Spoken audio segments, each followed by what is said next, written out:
علیکم ورحمۃ اللہ وبرکاتہ۔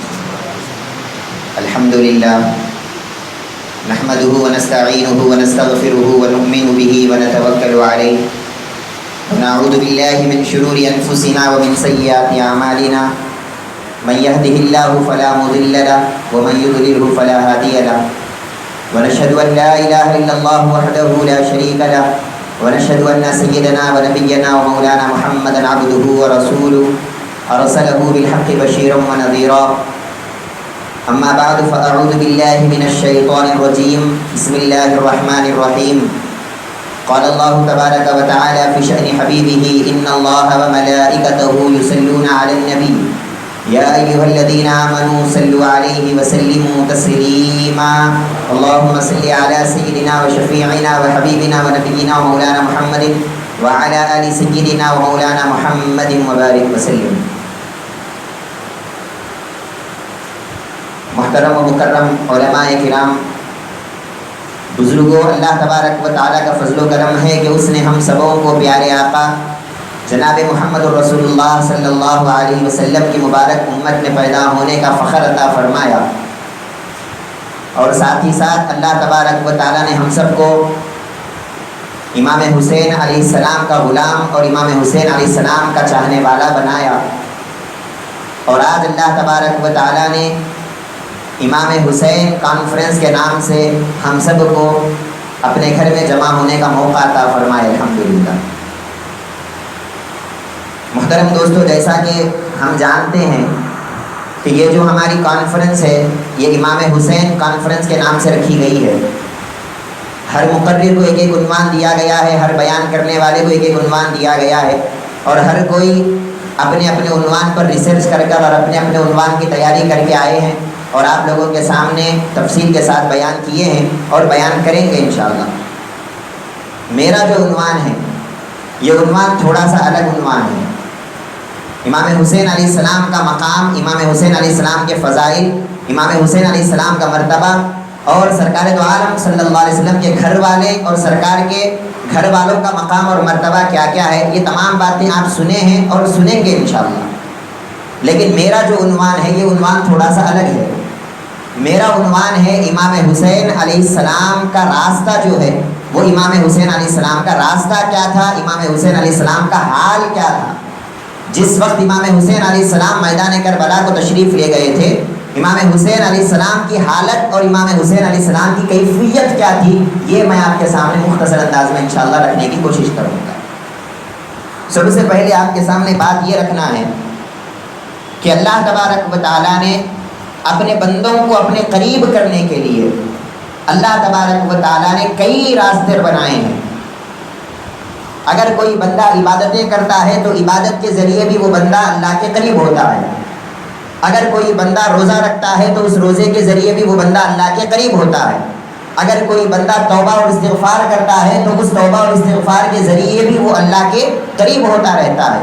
تو ہر عمل بندے کا اللہ تبارک و تعالیٰ کو قریب کرتا ہے، اور بندہ اسی کوشش میں رہتا ہے کہ میں کون سا ایسا عمل کروں جس کی وجہ سے میں اللہ کے قریب چلا جاؤں اور اللہ کے نیک بندوں میں میرا شمار ہو جائے، اللہ تبارک و تعالیٰ کے چاہنے والوں کی لسٹ میں اور چاہنے والوں کی فہرست میں میرا بھی نام آ جائے۔ بس اسی لیے بندہ کوشش کرتا رہتا ہے، اور ساری عمر کچھ نہ کچھ جد و جہد اللہ تبارک و تعالیٰ کے لیے اور اللہ کے قریب جانے کے لیے کرتا رہتا ہے۔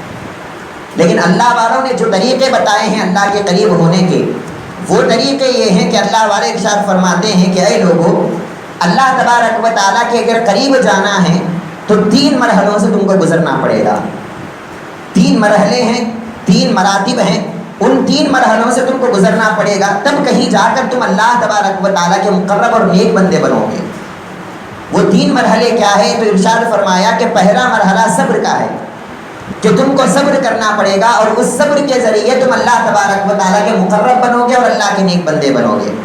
اور دوسرا مرحلہ توکل کا ہے، اور تیسرا مرحلہ رضا کا ہے، اللہ تبارک و تعالیٰ کی مرضی میں اپنے آپ کو فنا کر لینا، یہ تیسرا مقام اور تیسرا مرتبہ ہے۔ اب آپ تھوڑی سی علمی گفتگو ہے، لہٰذا آپ سے گزارش ہے کہ اپنے ذہنوں کو تھوڑا سا کھول کر رکھیے، اور میں جو بات بول رہا ہوں ان باتوں کو ذرا نوٹ کرنے کی کوشش کیجیے۔ تو پہلا جو مرحلہ ہے جو اللہ والوں نے بتلایا ہے، جو اللہ کے قریب لے جاتا ہے، وہ مرحلہ مرحلہ صبر, جس کو صبر کہا جاتا ہے. اب پھر حضور سیدنا ابو بکر شبلی رحمۃ اللہ علیہ, جو حضور غوث اعظم سرکار کے بھی پیروں میں آتے ہیں, آپ ارشاد فرماتے ہیں کہ اے لوگوں, صبر بھی دو طرح کا ہوتا ہے. ایک صبر زاہدوں کا ہوتا ہے, ایک صبر عاشقوں کا ہوتا ہے. زاہد یعنی وہ بندہ جو دنیا سے اپنے آپ کا تعلق توڑ لیا ہے اور اللہ تبارک و تعالیٰ کی عبادت میں اپنے آپ کو لگا دیا ہے, اس کو زاہد کہا جاتا ہے. تو ابو بکر شبلی رحمۃ اللہ علیہ فرماتے ہیں کہ اے لوگوں, ایک صبر تو زاہدوں کا ہوتا ہے اور ایک صبر عاشقوں کا ہوتا ہے, جو اللہ سے محبت کرنے والے اور اللہ کو چاہنے والے ہوتے ہیں. تو یہاں پر صبر دو طرح کا ہو گیا. اور پھر آگے ارشاد فرمایا کہ جو صبر زاہدوں کا ہے, جو صبر اللہ کے عبادت کرنے والوں کا ہے, وہ پھر تین طرح کا ہے. زاہدوں کا جو صبر ہوتا ہے وہ صبر پھر تین طرح کا ہے. ارشاد فرمایا کہ پہلا ہے الصبر للہ, اور دوسرا ہے الصبر علی اللہ, اور تیسرا ہے الصبر مع اللہ. یہ تینوں صبر کون سے ہیں؟ زاہدوں کے صبر ہیں. ابھی عاشقوں کے صبر کی بات نہیں چھڑ رہی ہے, زاہدوں کی بات چل رہی ہے. یعنی وہ آدمی جو اللہ کی عبادت کے ذریعے اللہ کے قریب جانا چاہتا ہے, اس کے لیے بتایا جا رہا ہے کہ آپ کا پہلا صبر ہے الصبر للہ.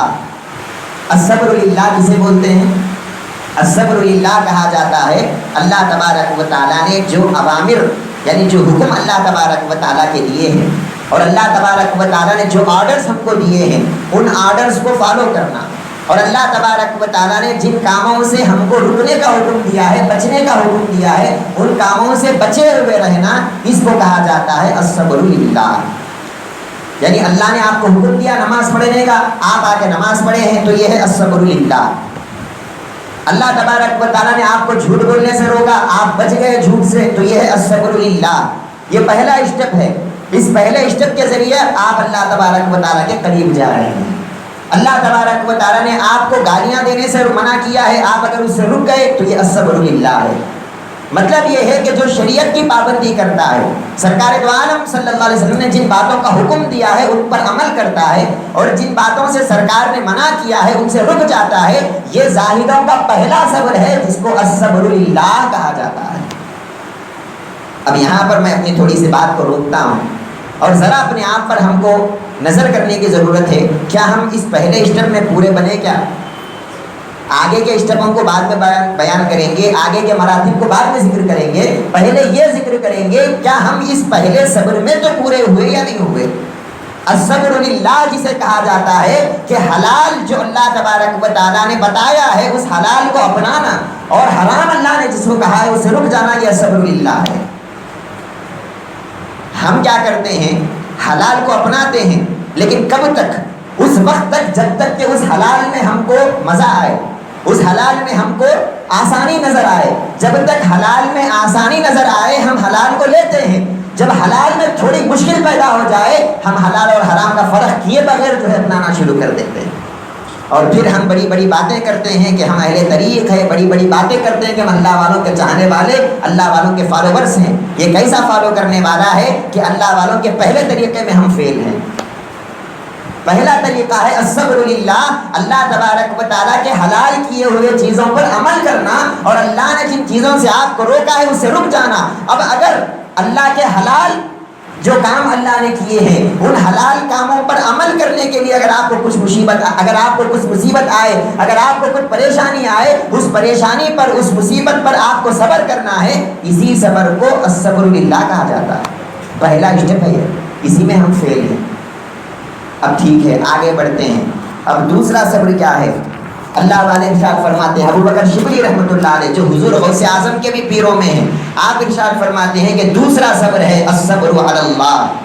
پہلا صبر تھا الصبر للہ, کہ اللہ کے حلال کیے ہوئے کاموں پر آپ عمل کر رہے تھے, اور اللہ نے جن کاموں سے روکا اس سے آپ رک رہے تھے. یہ پہلا اسٹیپ تھا جس کے ذریعے آپ اللہ کے قریب جانے کی کوشش کر رہے تھے. اب دوسرا صبر بتایا, دوسرا اسٹیپ بتایا, اور کہا الصبر علی اللہ. الصبر علی اللہ کیا ہے؟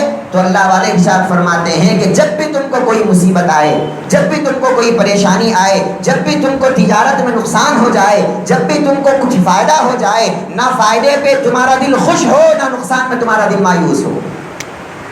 آج یہ بھی ہمارے پاس نہیں ہے. اگر تجارت میں ہم کو فائدہ ہو گیا، اگر دنیا کا تھوڑا سا مال زیادہ آ گیا، ہم سے بڑا فرعون کوئی نہیں ہے، ہم تکبر کرتے پھرتے ہیں، میرے پاس یہ ہے، میرے پاس فلاں ہے، میرے پاس فلاں ہے۔ اور اللہ تبارک و تعالیٰ تھوڑی چیزیں ہم سے چھین لے تو ہم اللہ کی نافرمانی شروع کر دیتے ہیں اور کہتے ہیں کیا اللہ کو میچ ملا، کیا میرے سے اللہ پورے کام لے لیتا ہے؟ ہوتا یا نہیں ہوتا؟ یہ ہماری حالت ہے۔ اور اللہ والے ارشاد فرماتے ہیں یہ دوسرا صبر ہے جس کو صبر علی اللہ کہا جاتا ہے۔ اگر اللہ کی طرف سے کوئی مصیبتیں آئے، کوئی پریشانیاں آئے تو تم اس مصیبت پر، اس پریشانی پر صبر کرنا اور اپنی زبان سے اف تک نہیں لانا، اس کو کہا جاتا ہے الصبر علی اللہ۔ حضور غوث اعظم سرکار یا پھر غالباً کسی اور ولی کے متعلق یہ بات بڑی مشہور ہے اور ہم بار بار سنتے رہتے ہیں کہ ایک مرتبہ سرکار بیان کر رہے تھے، کسی نے آ کر کہا کہ سرکار آپ کا جو جہاز سمندروں پر چلتا تھا، جس میں لاکھوں کا کروڑوں کا مال تھا، وہ جہاز آپ کا، وہ کشتی آپ کی ڈوب گئی ہے، کروڑوں کا آپ کو نقصان ہو گیا ہے۔ جیسے ہی حضرت نے یہ سنا کہ کروڑوں کا نقصان ہو گیا، دنیا ہاتھ سے چلی گئی ہے، آپ فوراً اپنے دل کی طرف متوجہ ہوتے ہیں، اپنے دل کو دیکھ کر کہتے ہیں الحمدللہ۔ بتائیے یہ صبر کون سا ہے؟ اس صبر کو الصبر علی اللہ کہا جاتا ہے۔ پھر اس کے بعد تھوڑی دیر بعد ایک اور آدمی آتا ہے، کہتا ہے کہ حضرت وہ جو کشتی ڈوبی تھی وہ آپ کی نہیں تھی، وہ کسی دوسرے کی تھی، آپ کی کشتی تو بچ گئی ہے، کروڑوں کا آپ کو فائدہ ہوا ہے۔ جیسے ہی آپ نے یہ سنا فوراً اپنے دل کی طرف متوجہ ہوئے اور کہنے لگے الحمدللہ۔ لوگوں نے پوچھا کہ حضرت یہ معاملہ کیا ہے، سمجھ میں نہیں آیا، تو سرکار فرمانے لگے کہ میں اپنے صبر کو دیکھ رہا تھا، کیا میرا صبر الصبر علی اللہ کے درجے پہ ہے یا نہیں ہے؟ مال آنے پہ میرے دل میں کوئی خوشی ہو رہی ہے کیا؟ مال آنے سے، کیا دنیا کے آ جانے سے میرے دل میں کوئی خواہش پیدا ہو رہی ہے، یا مال کے چلے جانے سے میرے دل میں کوئی غم اور مایوسی پیدا ہو رہی ہے؟ جب دیکھا، اپنے دل کو دیکھا، نہ مال آنے سے اس کو کوئی فرق پڑ رہا ہے، نہ مال کے جانے سے اس کو کوئی فرق پڑ رہا ہے، نہ مصیبت آنے سے کوئی فرق پڑ رہا ہے، نہ مصیبتوں کے ختم ہو جانے سے کوئی فرق پڑ رہا ہے، میں اپنے دل کو دیکھ کر کہا الحمدللہ۔ یہ دنیا تو آتی ہے جاتی ہے، اس کا کام ہی یہ ہے کہ مصیبتیں دنیا میں آتے رہتے ہیں جاتے رہتے ہیں، لیکن دل اگر آپ کا سلامت رہا، بس یہ دل کل قیامت کے روز آپ کو کام آئے گا۔ قرآن میں اللہ تبارک و تعالیٰ ارشاد فرماتا ہے یوم لا ينفع مال ولا بنون الا من اتى اللہ بقلب سلیم، کہ بروز قیامت نہ کسی کا مال اس کو فائدہ دینے والا ہے، نہ کسی کی اولاد اس کو فائدہ دینے والی ہے۔ بروز قیامت نہ تمہاری دنیا تمہارے ساتھ آئے گی، نہ تمہارا کاروبار تمہارے ساتھ آئے گا، نہ تمہارے بیوی بچے تمہارے کچھ کام آئیں گے۔ اگر قیامت کے روز کچھ فائدہ دے گا تو کون دے گا؟ فرمایا الا من اتى اللہ بقلب سلیم، ارے جس کا دل سلامت ہے، کس سے؟ دنیا کی محبت سے، دنیا کی آسائش سے، دنیا کے تکالیف سے، دنیا کے مصیبتوں سے، جو الصبر علی اللہ کے درجے پر ہے، اللہ تبارک و تعالیٰ کے لیے وہ صبر کرتا ہے، مصیبت آنے سے پریشان نہیں ہوتا، مصیبت جو ہے چلے جانے سے وہ فخر نہیں کرتا، تکبر نہیں کرتا، یہ وہ دل ہے جو کل قیامت کے روز آپ کو کام آنے والا ہے۔ یہ تو تھا دوسرا صبر جس کو الصبر علی اللہ کہا جاتا ہے۔ اب پھر اللہ والوں نے بتایا کہ زاہدوں کا صبر چل رہا ہے، ابھی عاشقوں کی تو بات ہی شروع نہیں ہوئی۔ زاہدوں کا صبر دو ہے، پہلا کیا تھا؟ الصبر للہ، اور دوسرا تھا الصبر علی اللہ۔ اب یہ تیسرا ہے جس کو کہا جاتا ہے الصبر مع اللہ، اللہ کے ساتھ صبر کرنا۔ اللہ کے ساتھ صبر کرنے کا مطلب یہ ہے کہ ابو بکر شبلی رحمۃ اللہ علیہ جو غوث اعظم کے شیخ ہیں، آپ ارشاد فرماتے ہیں الصبر علی اللہ، الصبر علی اللہ میں جو مصیبتیں بندے پہ آتی ہے، جو تکلیفیں بندے پہ آتی ہے، وہاں پر وہ ان مصیبتوں پر صبر کیا تھا، ان تکالیف پر صبر کیا تھا، وہ تو روزمرہ آنے والی مصیبتیں تھیں۔ اب کبھی کبھی بندے پہ ایسا ہوتا ہے کہ ایک دم کئی مصیبتیں آ جاتی ہیں، کبھی ایسا ہوتا ہے ایک دم کئی مصیبتیں آ جاتی ہے، ایک دم کئی تکلیفیں آ جاتی ہیں، اور اتنا حد سے زیادہ مصیبت اور انکنٹرول مصیبتیں آ جاتی ہے، وہ بندے جو ہے پاگل ہونے کے قریب پر آ جاتا ہے۔ کبھی کبھی زندگی میں ایسے موقع بھی آتے ہیں کہ نئی نئی مصیبتیں آتی ہے، نئی نئی پریشانیاں آتی ہے، دنیا والے آپ کا ساتھ چھوڑ کر چلے جاتے ہیں، دنیا والے آپ کے خلاف ہو جاتے ہیں، ساری دنیا بھی اگر آپ کے خلاف ہو جائے، لیکن وہ بندے کے دل میں یہ ہو کہ اللہ میرے ساتھ ہے، اور بس اللہ کی معیت کو اپنے ساتھ رکھتے ہوئے، اللہ کے ساتھ ہونے کا احساس کرتے ہوئے، ساری دنیا بھی اگر خلاف ہو جائے تو وہ بندہ صبر کر کر رہے، اس کو کہتے ہیں الصبر مع اللہ، اللہ کے ساتھ صبر کرنا۔ ہم تو پہلے اسٹیپ میں فیل ہو گئے تھے، یہاں تک کہاں تھے؟ یہ تو تھا زاہدوں کا صبر، یہ تو تھا عبادت گزاروں کا صبر۔ کہ ایک تو تھا کہ آپ حلال اور حرام میں صبر کرنا، اور دوسرا تھا کہ آپ اگر کوئی مصیبت آئی، پریشانی آئی تو اس پر صبر کرنا، اور تیسرا تھا کہ اگر مصیبتوں کے انبار آ جائے اور پوری دنیا آپ کے خلاف ہو جائے تب بھی آپ اللہ تبارک و تعالیٰ کے ساتھ ہونے کا احساس کر کے اس پر صبر کرنا۔ یہ تیسرا صبر تھا جس کو صبر مع اللہ کہا جاتا ہے۔ اب یہاں پر ایک واقعہ آپ کو بتاتا ہوں، اللہ والوں کا صبر کیسا ہے ذرا غور کیا۔ ایک اللہ والے تھے جن کا نام حضرت میاں میر رحمۃ اللہ علیہ۔ آپ کو کالی کھانسی کی بیماری تھی، ایک ہوتی ہے عام کھانسی، ایک ہوتی ہے کالی کھانسی۔ کالی کھانسی جو ہوتی ہے وہ بڑی تکلیف دہ ہوتی ہے، جب آدمی کھانستا ہے تو اندر پورا اس کو تکلیف ہوتا ہے، سینہ جلتا رہتا ہے۔ تو آپ بڑے اللہ کے ولی تھے، لیکن آپ کو کالی کھانسی کی بیماری تھی۔ جب بھی آپ رات میں سوتے تو کھانستے رہتے اور اسی کھانسی میں ساری رات آپ کو نیند نہیں ہوتی اور تکلیف ہوتی اور کرمٹیں بدلتے رہتے لیکن نیند نہیں لگتی۔ لیکن آپ بہت بڑے اللہ کے ولی تھے۔ روزانہ کیا ہوتا تھا، آپ کے پاس کچھ لوگ آتے اور کہتے کہ حضرت ہمارے لیے دعا کیجئے، تو حضرت جس کے لیے دعا کرتے، کیونکہ یہ اللہ کے ولی تھے تو جس کے لیے یہ دعا کرتے اللہ ان کی دعا کو قبول کر لیتا اور اس کے اس مقصد کو پورا کر دیتا۔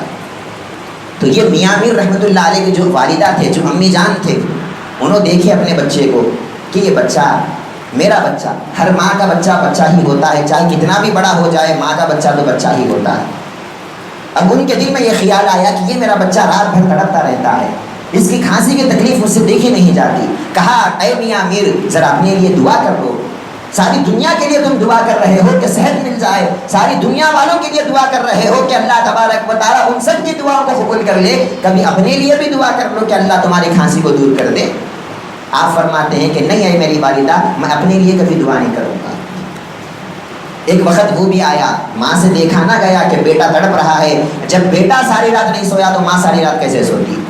تو ایک بار کیا کیا ماں نے، اپنا لباس بدل لیا، برقع اوڑھ کر اپنی آواز کو تھوڑا سا بدل کر جب لوگ دعا کرنے کے لیے میاں میر رحمۃ اللہ علیہ کے پاس آئے تو ماں بھی ان دعا کرنے والوں میں شامل ہو گئی، اور شامل ہو کر میاں میر رحمۃ اللہ علیہ کے سامنے آئی اور کہنے لگی کہ حضرت میرے لیے بھی دعا کیجیے۔ تھوڑی سی آواز بدل کر چونکہ بات ہو رہی تھی، حضرت نے پوچھا کہ کیا تکلیف ہے بتائیے۔ وہ فرماتے ہیں کہ اے حضرت میرے بیٹے کو کالی کھانسی کی بیماری ہے، آپ دعا کیجئے کہ اللہ اس کو شفا دے دے۔ حضرت تھوڑا سا توقف فرمائے، تھوڑا سا رکے، آپ کو تھوڑا سا احساس ہوا کہ کہیں یہ میری والدہ تو نہیں ہے، لیکن دیکھا تو لباس الگ دکھ رہا ہے، برقع الگ دکھ رہا ہے، آواز الگ دکھ رہی ہے، تو ٹھیک ہے آپ نے دعا کر دیا اور کہا کہ اللہ آپ کے بیٹے کو شفا عطا کر دے۔ جیسے ہی ادھر دعا کیا آپ کی کھانسی رک گئی۔ اب رات میں آپ سو رہے ہیں، کھانسی نہیں آ رہی ہے، آپ انتظار کر رہے ہیں کہ کب کھانسی آئے گی، کب کھانسی آئے گی، کروٹیں بدل رہے ہیں۔ آج اتنے دن سے کھانسی تھی اس لیے نہیں سو رہے تھے، آج کھانسی نہیں ہے اس لیے نہیں سو رہے ہیں، نیند نہیں آ رہی ہے، ساری رات بے چینی میں تڑپ رہے ہیں۔ صبح اٹھ کر ماں کے پاس گئے، کہنے لگے کہ ماں معاف کرنا، میں جو بول رہا ہوں وہ بات آپ کو غلط لگے گی لیکن معاف کرنا، آپ نے دعا کرا کر میرے اوپر بہت بڑا ظلم کر دیا۔ ماں نے پوچھا کہ بیٹے کیا ظلم کیا، تو تڑپ رہا تھا، مجھ سے تیری تڑپ دیکھی نہیں گئی اس لیے میں نے دعا کے لیے کہا، میں نے کیا ظلم کر دیا؟ میاں میر رحمۃ اللہ علیہ فرماتے ہیں کہ اے ماں کیا بتاؤں، جب میں ساری رات اس کھانسی کی تکلیف سے تڑپتا تھا، رات کے آخری حصے میں اللہ تبارک و تعالیٰ کی طرف سے آواز آتی تھی اے میرے پیارے بندے کیسے ہو۔ جب اللہ کی طرف سے ایک مرتبہ یہ سنائی دیتا تھا کہ کیسے ہو، جب اللہ کی بارگاہ سے وہ آواز آتی تھی اس محبت میں اور اس کیفیت میں ساری تکلیف کو میں بھول جایا کرتا تھا۔ لیکن اے ماں کیا بتاؤں، 20 سال سے یہ بیماری تھی اور 20 سال سے اللہ مجھ سے باتیں کیا کرتا تھا، 20 سال سے اللہ تبارک و تعالیٰ کا قرب مجھے ملا کرتا تھا، میں الصبر مع اللہ کے درجے میں تھا، اللہ تبارک و تعالیٰ میرے ساتھ تھا، مجھ سے باتیں کیا کرتا تھا، لیکن تو نے دعا کرایا، میں نے دعا کر دیا، میری کھانسی چلی گئی، اور جب رات میں سویا تو کھانسی نہیں آئی، اور جب کھانسی نہیں آئی تو اللہ کا سوال بھی نہیں آیا، اللہ کا جواب بھی نہیں آیا۔ تو اللہ والوں کو یہ دنیا کے تکلیفاں، یہ دنیا کے پریشانیاں، یہ دنیا کی مصیبتیں، یہ اللہ والوں کی نظر میں کچھ ہوتی ہی نہیں ہے۔ اللہ والوں کی نظر میں اگر کچھ ہوتا ہے تو وہ اللہ ہوتا ہے۔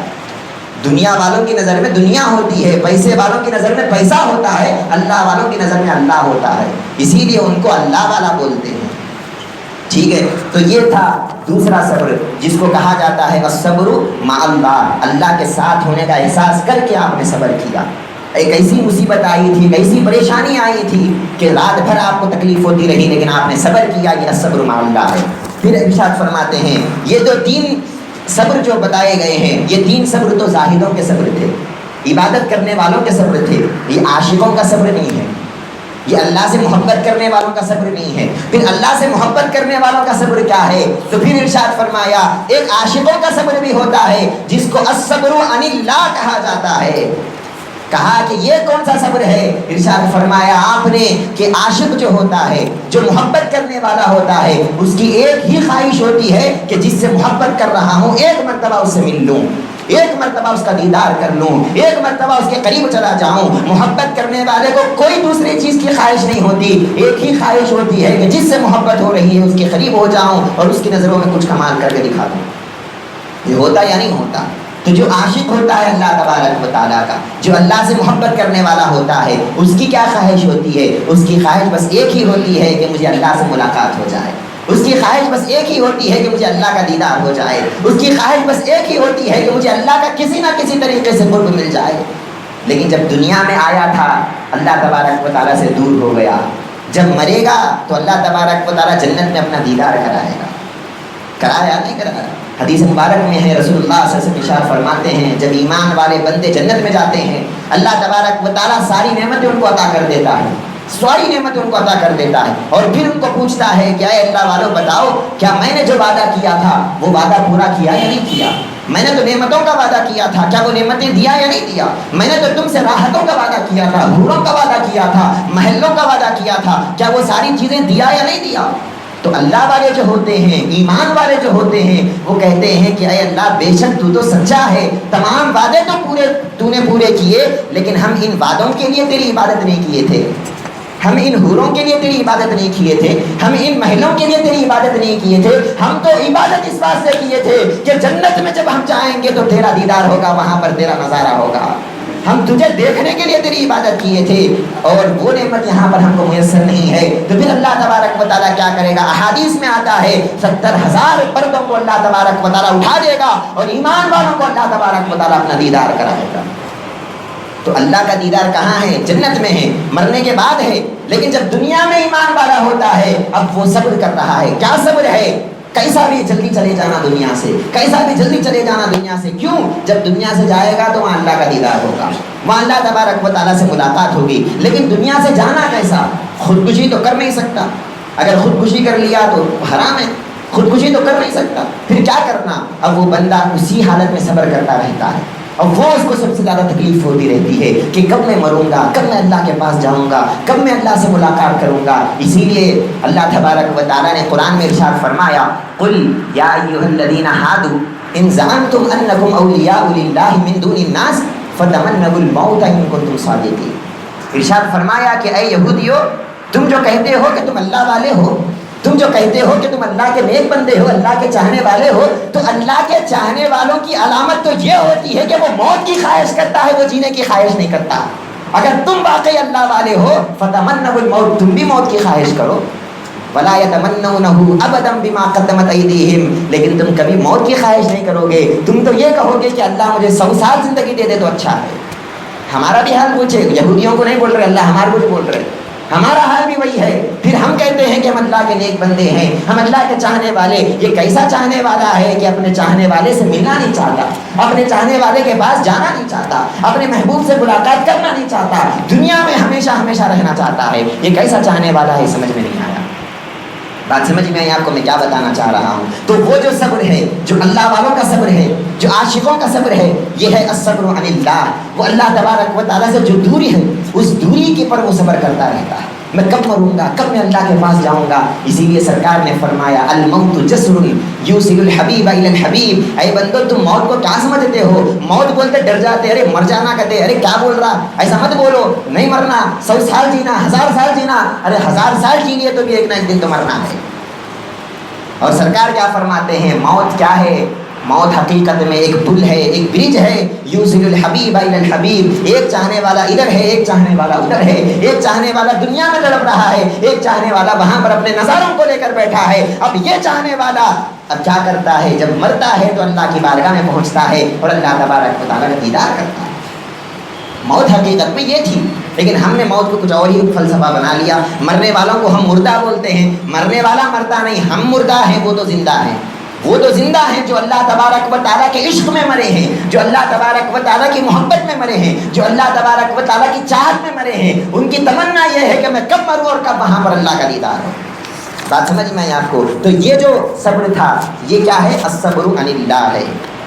اب جب ان تمام صبروں پر کوئی صبر کرتا ہے، ان تمام باتوں پر کوئی صبر کرتا ہے جو ابھی پیچھے آپ کو بتایا گیا، تو پھر اللہ کہتا ہے وبشر الصابرین. صبر کرنے والوں کے لیے بڑی خوشخبریاں ہیں. صبر کرنے والوں کے لیے بڑی خوشخبریاں. کیا ہے وہ خوشخبریاں؟ ارشاد فرمایا ان اللہ مع الصابرین. اللہ تبارک و تعالیٰ خود اس صبر کرنے والے کے ساتھ ہو جاتا ہے. اب اس کو کہیں جانے کی ضرورت نہیں ہے. اللہ کے لیے مسجدوں کو جانا، کعبے کو جانا، وہاں جانا، یہاں جانا، اس کو کہیں جانے کی ضرورت نہیں ہے. یہ جہاں جہاں جائے گا اللہ اس کے ساتھ رہے گا. ان اللہ مع الصابرین. تم ان تمام باتوں پر صبر تو کر کے دیکھو، اس کے بعد اللہ کی طرف سے کیا کیا ملتا وہ بھی دیکھو. تو یہ تو تھا مرحلہ صبر. یہ اللہ کے پاس جانے کا پہلا اسٹیپ تھا. صبر میں 4 باتیں تھی جو آپ کے سامنے میں نے بتایا. اب پھر دوسرا اسٹیپ جو اللہ کے قریب آپ کو لے جاتا ہے وہ ہے مرحلہ توکل. آپ کو توکل کرنا ہے. توکل کس کو بولتے ہیں؟ توکل کا ہمارے پاس جو ہے مصداق کچھ اور ہی ہے. ہم یہ سمجھتے ہیں توکل بول تو بھروسہ کر کے بیٹھ جانا اللہ پہ، کمانا نہیں، نوکری نہیں کرنا، کچھ بھی نہیں کرنا، خالی بیٹھ جانا، اللہ میرے کو آسمان سے دے دینا، اس کو توکل سمجھتے ہیں. یہ توکل نہیں ہے. توکل کس کو بولتے ہیں؟ اللہ والے ارشاد فرماتے ہیں غنیت الطالبین میں حضور سیدنا غوث العظم رضی اللہ عنہ ارشاد فرماتے ہیں، پیران پیر توکل کی تعریف ہم کو بتا رہے ہیں اور کہتے ہیں کہ اے لوگوں، جس کو تم توکل کہتے ہو اس کے بھی 3 درجے ہیں. توکل بھی 3 طرح کا ہوتا ہے. پہلا توکل عام لوگوں کا ہوتا ہے، دوسرا توکل تھوڑا خاص لوگوں کا ہوتا ہے، اور تیسرا توکل تو بہت خاص لوگوں کا ہوتا ہے. پہلا توکل کون سا ہے؟ ارشاد فرمایا کہ عطا پر شکر کرنا اور منع پر صبر کرنا. اگر اللہ تبارک و تعالیٰ آپ کو کچھ نعمتیں دے دے تو الحمدللہ بول کے شکر کرنا، یہ بھی توکل ہے. اگر اللہ کچھ لے لے آپ سے، منع کر دیے اللہ آپ کو، کچھ نہیں دیے اللہ آپ کو، تو آپ اس پر صبر کرنا. آج ہمارا سسٹم الگ ہی ہے، ہماری زندگی گزارنے کا سسٹم الگ ہی ہے. ہم دعا کرتے اے اللہ مجھے یہ دے دے، اے اللہ مجھے وہ دے دے. دعا کرے نا، پھر اس کے بعد کیا بول دے؟ ارے میں اتنے سالوں سے اللہ سے دعا کر رہا ہوں، اللہ میری دعا کو کہیں قبول نہیں کرتا ہے، اللہ میری دعا کو کہیں کو قبول کرنا نہیں ہے. تو اس کا مطلب ہوا یہ کہ ہم اللہ تبارک و تعالیٰ سے ریکویسٹ نہیں کر رہے ہیں، اللہ کو آرڈر دے رہے ہیں کہ اے اللہ یہ ہو جانا، بس ہو جانا. نہیں ہوا تو کہیں کو نہیں دیا بھائی بول کے پھر شکایت ہے. یہ کون سا صبر ہے؟ یہ کون سا توکل ہے؟ ہم تو صحیح میں مسلمان بھی نہیں بنے ابھی. تو ہم تو اللہ کے ماننے والے بھی نہیں بنے. ارے اللہ کے بندے، بندہ بن خدا نہ بن. یہ خدا کا کام ہے کہ جس کو دینا ہے وہ دے گا، جس کو کیا دینا ہے وہ دے گا، جس کو نہیں دینا ہے وہ نہیں دے گا. ہم یہ نہیں بولنا کہ اس کو یہ دے، اس کو یہ نہ کو دے، اس کو وہ نہ کو دے، اس کو یہ نہ کو دے. ارے تم کون ہوتے ہیں فیصلہ کرنے والے؟ فیصلہ کرنے والا تو اللہ ہے. آج ہوا کیا؟ ہم اپنے آپ کو جو ہے خدا کی سیٹ پر بٹھا دیے. ہم یہ بول رہے میں جو بول رہا ہوں وہ ہو جانا، بس ختم. میں دعا کر لیا، میرے کو 1000 روپے مل جانا، بس مل جانا. اگر نہیں ملے کیا بھائی اللہ دعا قبول کرنا نہیں؟ ارے بھائی تمہارا کام دعا کرنا ہے، قبول کرنا یا نہیں کرنا وہ اس کا کام ہے. اس کا کام اس پہ چھوڑ دو، آپ کا کام آپ کرو. تو یہ توکل کا پہلا درجہ تھا. کیا درجہ ہے؟ اگر آپ کو اللہ عطا کرے تو شکر کرنا، اگر اللہ منع کر دیے تو صبر کرنا. پھر دوسرا درجہ اللہ والے بتلاتے ہیں، حضور غوث اعظم سرکار ارشاد فرماتے ہیں دوسرا درجہ یہ ہے منع اور عطا کا ایک ہو جانا. یہ خاص لوگوں کا توکل ہے. خاص لوگوں کے پاس اللہ کی طرف سے کچھ ملنا یا اللہ کی طرف سے کچھ نہیں ملنا ایسا نہیں ہوتا. انہیں ملا تو بھی شکر کرتا، نہیں ملا تو بھی شکر کرتا. اللہ والا ہوتا ہے وہ، ملا تو بھی شکر کرتا، نہیں ملا تو بھی شکر کرتا. پھر حضور غوث اعظم فرماتے ہیں ارے بندے ایک اور شکر بھی ہے، ایک اور توکل بھی ہے. وہ کیا ہے؟ ارشاد فرمایا کہ آخری توکل یہ ہے کہ نہیں ملتا ہے تب صبر کرتا ہے اور شکر کرتا ہے. نہیں ملتا ہے، اللہ تبارک و تعالیٰ نہیں دیتا ہے تو شکر کرتا ہے، ارے اچھا ہوا اللہ نہیں دیا میرے. ایسا کون بولتا؟ بولو آپ. ارشاد فرمائے یہ خاص لوگوں کا توکل ہے. جو خاص بندے ہوتے ہیں اللہ تبارک و تعالیٰ کے، وہ اللہ جب قبول نہیں کرتا ہے ان کی کوئی چیز تب وہ خوشی مناتے ہیں کہ اچھا ہوا اللہ قبول نہیں کرا. ان کے پاس اللہ کا منع کر دینا یہ شکر کا باعث ہوتا ہے. ایک اللہ والے تھے، 70 سال انہوں نے عبادت کیا، بیریا عبادت کیا، 70 سال نمازیں پڑھا، 70 سال عبادت کیا. اللہ تبارک و تعالیٰ نے اس زمانے کے جو ولی، اس زمانے کے جو نبی تھے اللہ کے، ان کی طرف اللہ نے وحی کیا اور کہا کہ جاؤ اور وہ جو میرا عبادت کرنے والا بندہ ہے، وہ جو میرا عابد ہے، اس کو جا کر بول دو 70 سالوں سے جو عبادت کیا ہے اللہ نے ایک عبادت بھی آپ کا قبول نہیں کیا، ایک نماز بھی اللہ نے آپ کی قبول نہیں کری۔ اللہ تبارک و تعالیٰ جب اس کا نام لے کے بولتے ہیں وہ نبی بھی حیران ہو جاتے ہیں کہ کتنا بدنصیب بندہ ہے، کتنا بدنصیب بندہ ہے، 70 سال عبادت کیا اور اللہ نے کچھ بھی قبول نہیں کیا۔ جب گئے اس بندے کے پاس، اب ان کو کیا معلوم تھا کہ وہ بندہ عام بندہ نہیں تھا، وہ بندہ عشق کرنے والا بندہ تھا، وہ بندہ محبت کرنے والا بندہ تھا، اس کو نہیں دینا ہی سب سے بڑا دینا ہے، اس کو نہیں عطا کرنا ہی سب سے بڑا عطا کرنا ہے۔ جب یہ نبی اس بندے کے پاس گئے، جا کے بولے کہ اے بندے تیرے لیے بڑی جو ہے بیڈ نیوز ہے میرے پاس، وہ کیا ہے؟ اللہ تبارک و تعالیٰ نے حکم دے دیا اور ارشاد فرما دیا، تیرا نام لے کر مجھ سے کہا کہ 70 سال سے جو تم نے نیکیاں کیے ہیں اللہ نے ایک کو بھی قبول نہیں کیا۔ اب جیسے ہی یہ سنا وہ بندہ، اللہ کا نیک بندہ، خوشی میں ناچنے لگا، خوشی میں ناچنے لگا۔ یہ نبی بلا کے بولے کہ بندے کیا پاگل ہو گیا تو؟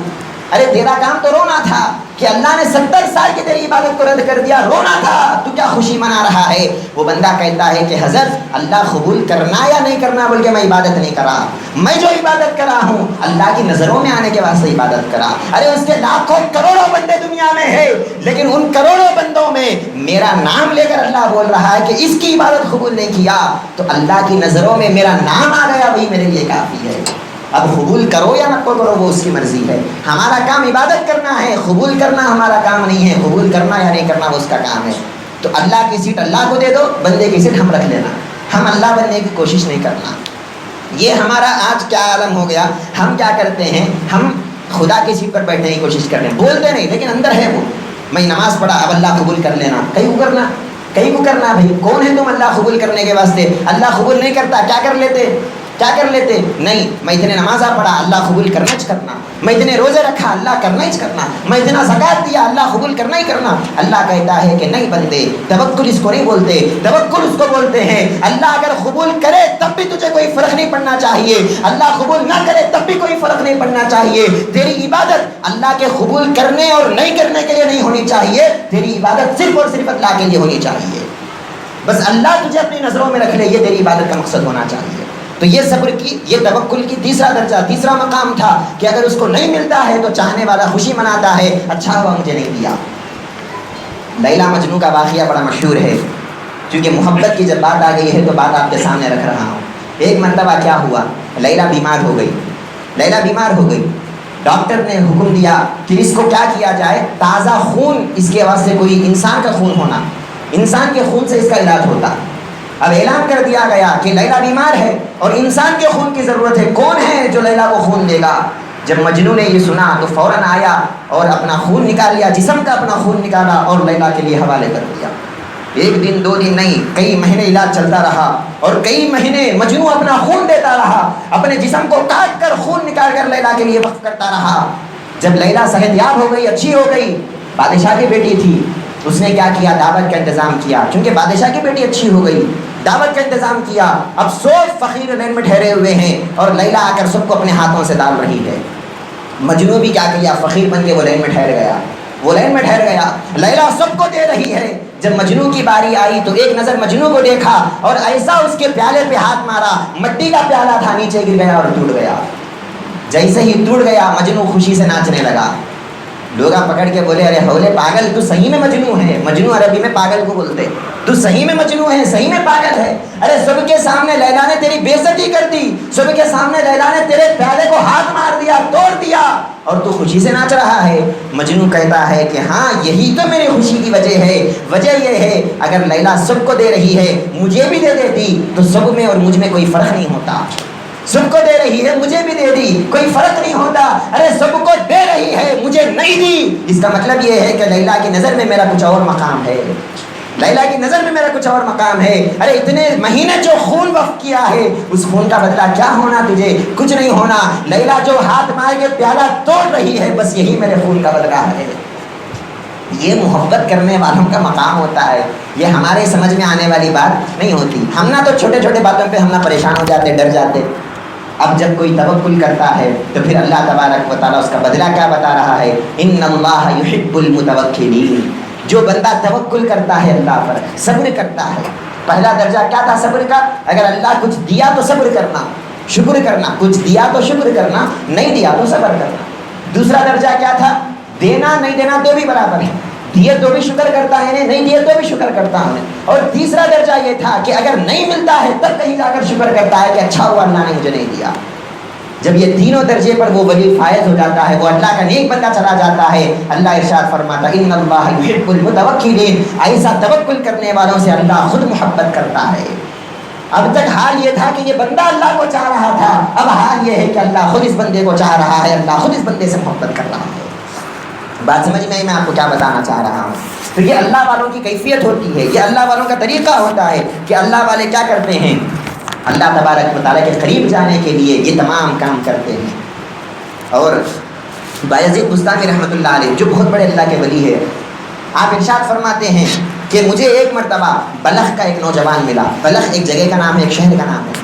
آپ ارشاد فرماتے ہیں کہ مجھے بلخ کا ایک نوجوان ملا، وہ اس نوجوان نے مجھ سے پوچھا کہ حضرت ذرا بتائیے توکل کسے بولتے ہیں، توکل کسے بولتے ہیں ذرا بتائیے۔ تو حضرت فرماتے ہیں کہ میں نے ارشاد فرمایا کہ اگر اللہ کچھ دیے تو شکر کرنا، اگر اللہ کچھ نہیں دیا تو صبر کرنا، اس کو توکل بولتے۔ وہ نوجوان جب سنتا ہے اس بات کو تو کہتا ہے کہ حضرت اس میں کیا بڑی بات ہے، ہمارے بلخ شہر کے کتے بھی یہ کام کرتے ہیں، اگر ان کو مل گیا تو شکر کرتے ہیں، پاؤں چاٹتے ہیں دینے والے کے، اگر نہیں دیا تو وہ صبر کر کے بیٹھتے ہیں۔ یہ تو ہمارے کتوں کی کیفیت ہے، یہ انسانوں کی کیفیت تو نہیں ہونی چاہیے۔ بتائیے انسانوں کا توکل کیا ہے؟ حضرت حیران ہو گئے، کہنے لگے بندے تو ہی بتا دے کہ توکل کسے بولتے ہیں۔ اب وہ بلخ کا نوجوان کہتا ہے کہ حضرت توکل یہ ہے کہ کتوں کی علامت ہے، مل جائے تو شکر کرتے ہیں، نہ ملے تو صبر کرتے ہیں، اور اللہ والے کی یہ کیفیت ہوتی ہے، نہ ملے تو وہ صبر کرتا ہے اور شکر کرتا ہے، اچھا ہوا اللہ نے مجھے نہیں دیا۔ اگر دے دیتا تو میں جا کے حساب دینا پڑتا نا، لائن میں ٹھہرنا پڑتا نا۔ کتنی لائن ہے؟ جب قیامت کا عالم ہوگا، آپ جو ہے پسینے میں پورا ڈوبے ہوئے ہوں گے، سورج ایک بارش کے اوپر ہوگا، اللہ تبارک و تعالیٰ وہاں پر حساب کتاب لے رہا ہوگا۔ اگر اللہ آپ کو کچھ دے دے اور حلال دے، حلال کا حساب دینا ہے وہاں پہ، حرام پہ تو عذاب ہے، حساب کس کا ہے؟ حلال کا ہے۔ جو آپ نے حلال غذا کمایا تھا، جو اللہ نے آپ کو حلال رزق دیا تھا، اس کا حساب دینا ہے نا وہاں پہ۔ آپ نے جو کمایا تھا، آپ نے جو محنت کر کے پیسہ کمایا تھا، اس پیسے کا حساب بھی وہاں اللہ کو دینا ہے۔ اسی لیے اللہ والے بولتے ہیں کون ٹھہرتے ہوئے وہاں لائن میں، کون ٹھہرتے وہاں لائن میں؟ ایک کام کریں گے، وی آئی پی پاس لے لیں گے۔ جب وی آئی پی پاس لے لیے تو لائن میں نہیں ٹھہراتے، خود بخود اندر بھی جاتے تھے جنت میں۔ وہ وی آئی پی پاس کیا ہے؟ وہ اللہ کی محبت ہے، وہ اللہ کا عشق ہے، وہ اللہ کا عرفان ہے۔ اللہ والے اگر کچھ نہیں ملتا ہے تو شکر کرتے ہیں، اچھا ہوا اللہ نے نہیں دیا کہ کل قیامت میں کوئی حساب نہیں ہوگا اس بات کا اور ہم کو جنت مل جائے گی۔ ٹھیک ہے، دو باتیں میں نے آپ کے سامنے رکھا، ایک تھا صبر کے بارے میں، صبر میں 4 قسمیں ہیں آپ کو بتا دیا، اور دوسرا ہے توکل کے بارے میں، توکل 3 طرح کا ہوتا ہے وہ بھی آپ کو بتا دیا۔ جب کوئی بندہ صبر کرتے کرتے کرتے جب آگے جاتا ہے، اس کے بعد توکل کا جو ہے مقام آتا ہے، پھر توکل کے مقام میں ترقی کرتے کرتے آگے جاتا ہے تو آخر میں ایک مقام آتا ہے، اس مقام کو مقام رضا کہا جاتا ہے۔ اس مقام کا نام کیا ہے؟ مقام رضا ہے۔ اب مقام رضا میں پھر 3 طرح کے مقام ہیں۔ مقام رضا جس کو بولتے ہیں راضی رہنا، اللہ تبارک و تعالیٰ جو فیصلہ کرا وہ فیصلے پہ راضی رہنا، اس کو بولتے ہیں رضا۔ ہے ہمارے پاس نہیں ہے، اللہ تبارک و تعالیٰ اگر ہمارے بازو والے کو زیادہ دے دیا، ارے اس کو بھی زیادہ دیا، میرے کو ہی کم دیا، اس کو ہی زیادہ دیا، یہ کیا ہے؟ یہ اللہ کے مقدر پر راضی نہیں ہے۔ ہم کو شکایتیں ہیں اللہ تبارک و تعالیٰ سے، ہم کو اللہ تبارک و تعالیٰ سے جو ہے بہت ساری فریادیں کر لیتے بیٹھنا ہے، کیا بول کے؟ اے اللہ اس کو دیا، اس کو دیا، اس کو دیا، پوری دنیا کو دیا، میرے کو ہی کو نہیں دیا، میرے کو نہیں دیا۔ تو ہمارے مقدر پر ہم کو سکون نہیں ہے، ہمارے مقدر پر ہم راضی نہیں ہیں۔ اللہ والے ارشاد فرماتے ہیں اللہ کے قریب جانا ہے تو سب سے پہلے کیا کرنا؟ تم کو راضی ہونا پڑے گا، راضی، رضا بالقضا، آپ کو قضا پر راضی ہونا پڑے گا۔ اللہ نے جو مقدر آپ کا لکھ دیا اس مقدر پر آپ کو توکل کر کر، اللہ پر بھروسہ کر کر خوشی خوشی اپنی زندگی کو بسر کرنا پڑے گا، تب کہیں جا کر آپ اللہ کے قریب بن سکیں گے۔ ٹھیک ہے، اب مقام جو رضا ہے، اس رضا میں 3 طرح کے مرتبے ہیں۔ پہلا مرتبہ ہے، کیا ہے پہلا مرتبہ؟ پہلا مرتبہ ہے ترک الاختیار قبل القضاء۔ پہلا مرتبہ یہ ہے، غنیۃ الطالبین میں حضور سیدنا غوث الاعظم رضی اللہ عنہ ارشاد فرماتے ہیں پہلا مرتبہ یہ ہے رضا کا کہ ترک الاختیار قبل القضاء۔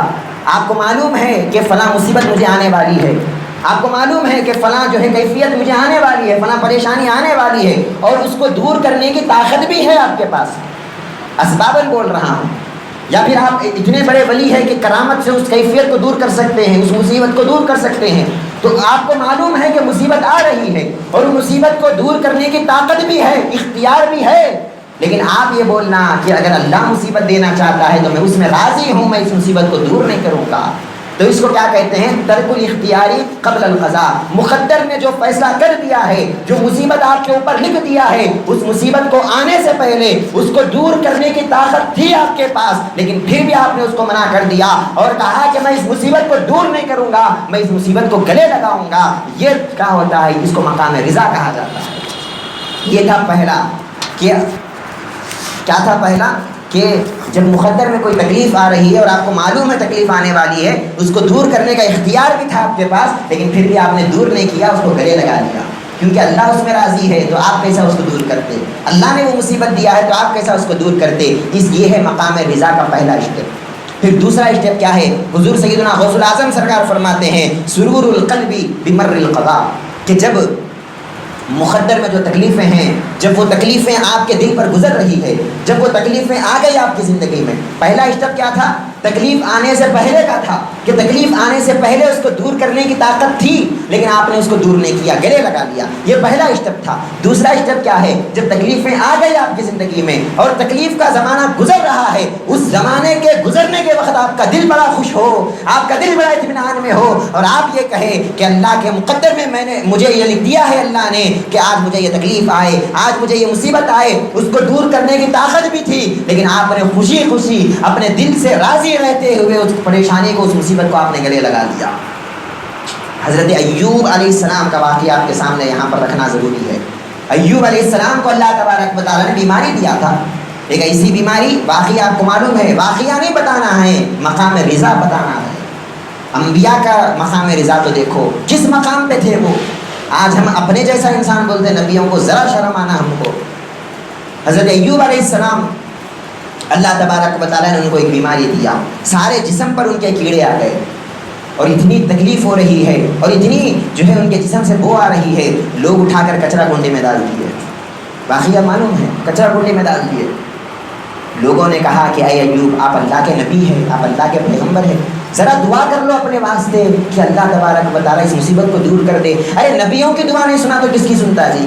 نبیوں کی تو سنتا ہی سنتا، دعا کر لو ذرا کہ اللہ تبارک و تعالیٰ اس مصیبت کو دور کر دے۔ حضرت ایوب علیہ السلام فرماتے ہیں کہ یہ مصیبت آنے سے پہلے 40 سال کی عمر میں وہ مصیبت آئی تھی، 40 سال کی عمر میں بیمار ہوئے تھے، آپ نے ارشاد فرمایا 40 سال تک اللہ مجھے خوش رکھا، 40 سال تک اللہ مجھے آرام سے رکھا، ان 40 سالوں میں میں کبھی مصیبت کے واسطے دعا نہیں کرا نا، میں کبھی پریشانی کے واسطے دعا نہیں کرا نا، 40 سال اللہ اچھا رکھا تو مصیبت نہیں مانگا، اب مصیبت مانگا تو اچھا کیسا مانگنا؟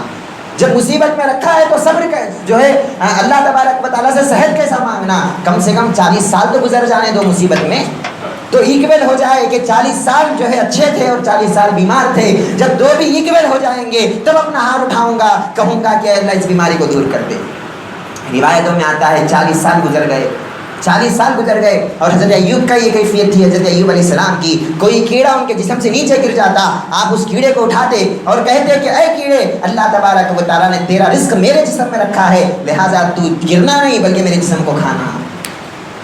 جب مصیبت آ رہی ہے دل کتنا سکون میں ہے وہ دیکھو آپ، دل کتنا اطمینان میں ہے دیکھو آپ، اللہ سے کوئی شکایت نہیں ہے، اللہ سے کوئی جو ہے تکلیف کا اظہار نہیں ہے، اور 40 سال جب گزر گئے تو دعا کیا آپ نے، کیا دعا کیا؟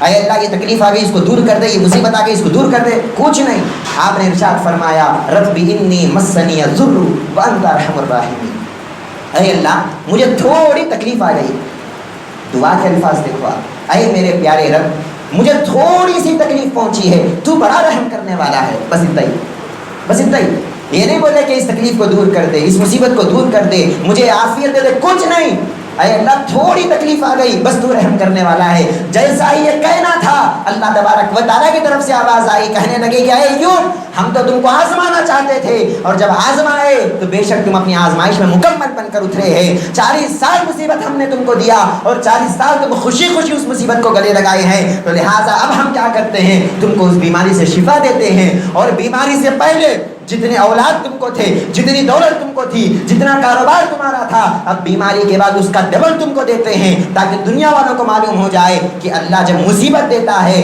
تو اس مصیبت میں صبر کرنے والے کو پھر اس کا بدلہ اور اس کی جزا بھی اللہ تبارک و تعالیٰ دیتا ہے۔ یہ حضرت ایوب علیہ السلام کا معاملہ تھا۔ تو یہ کون سا ہے؟ جب مصیبت گزر رہی ہے اس گزرتے وقت دل اطمینان میں رہنا، وہ گزرتے وقت دل خوشی میں رہنا۔ زنان مصر کا واقعہ بڑا مشہور ہے۔ یوسف علیہ السلام کو دیکھ لیے تھے عورتیں مصر کے، یوسف علیہ السلام کی خوبصورتی، واقعہ معلوم ہے آپ کو زلیخا کا، حضرت یوسف علیہ السلام کا۔ زلیخا نے کیا کیا؟ عورتوں کو دعوت دیا، مصر کی عورتوں کو، ایک ہاتھ میں پھل دیا، ایک ہاتھ میں چھری دیا، کہا کہ جب حضرت یوسف سامنے سے گزریں گے تو کیا کرنا؟ پھل کو کاٹ لینا، پھل کو کاٹ لینا۔ اب جیسے ہی یوسف علیہ السلام سامنے سے گزرے، وہ یوسف علیہ السلام کا جو حسن دیکھا، وہ یوسف علیہ السلام کی جو خوبصورتی دیکھی، کہنے لگی قلنا حاش للہ ما ھذا الا بشرا ان ھذا الا ملک کریم، کہنے لگی کہ یہ کوئی انسان تو ہو ہی نہیں سکتا، یہ ضرور کوئی فرشتہ ہے جو ہمارے سامنے ہے۔ جب یوسف علیہ السلام کو دیکھا، یوسف علیہ السلام کی خوبصورتی کو دیکھا، تو اس خوبصورتی میں اتنا محو ہو گئے اور اتنا ڈوب گئے کہ جب پھل کو کاٹنے لگے، پھل کے ساتھ ساتھ اپنی انگلیاں کاٹ لیے، لیکن ان کو محسوس تک نہیں ہوا۔ یہ واقعہ تو ہم سنیں، لیکن اس کے پیچھے کا بھی ذرا غور کرنے کی کوشش کرو۔ یہ تو ایک معمولی خوبصورتی تھی، یہ تو ایک معمولی حسن تھا حضرت یوسف علیہ السلام کا، جو زلیخا کے سہیلیوں نے دیکھا تو اپنے انگلیوں کو کاٹ لیا، اور کاٹتے وقت ان کے دل بڑے خوش تھے، ان کے دل بڑے خوش تھے۔ یہاں جسم کٹ رہا ہے، جسم کی انگلیاں کٹ رہی ہے، خون گر رہا ہے، تکلیف کا احساس تک نہیں ہو رہا ہے، کیوں؟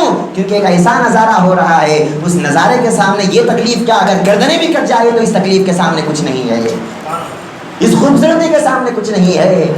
انگلیاں کاٹ لیے، محسوس تک نہیں ہوا۔ جب حضرت یوسف چلے گئے پردے میں، جب چھپ گئے حضرت یوسف علیہ السلام، تب احساس ہوا کہ جسم کٹ گیا، خون نکل گیا، وہ ہو گیا، یہ ہو گیا۔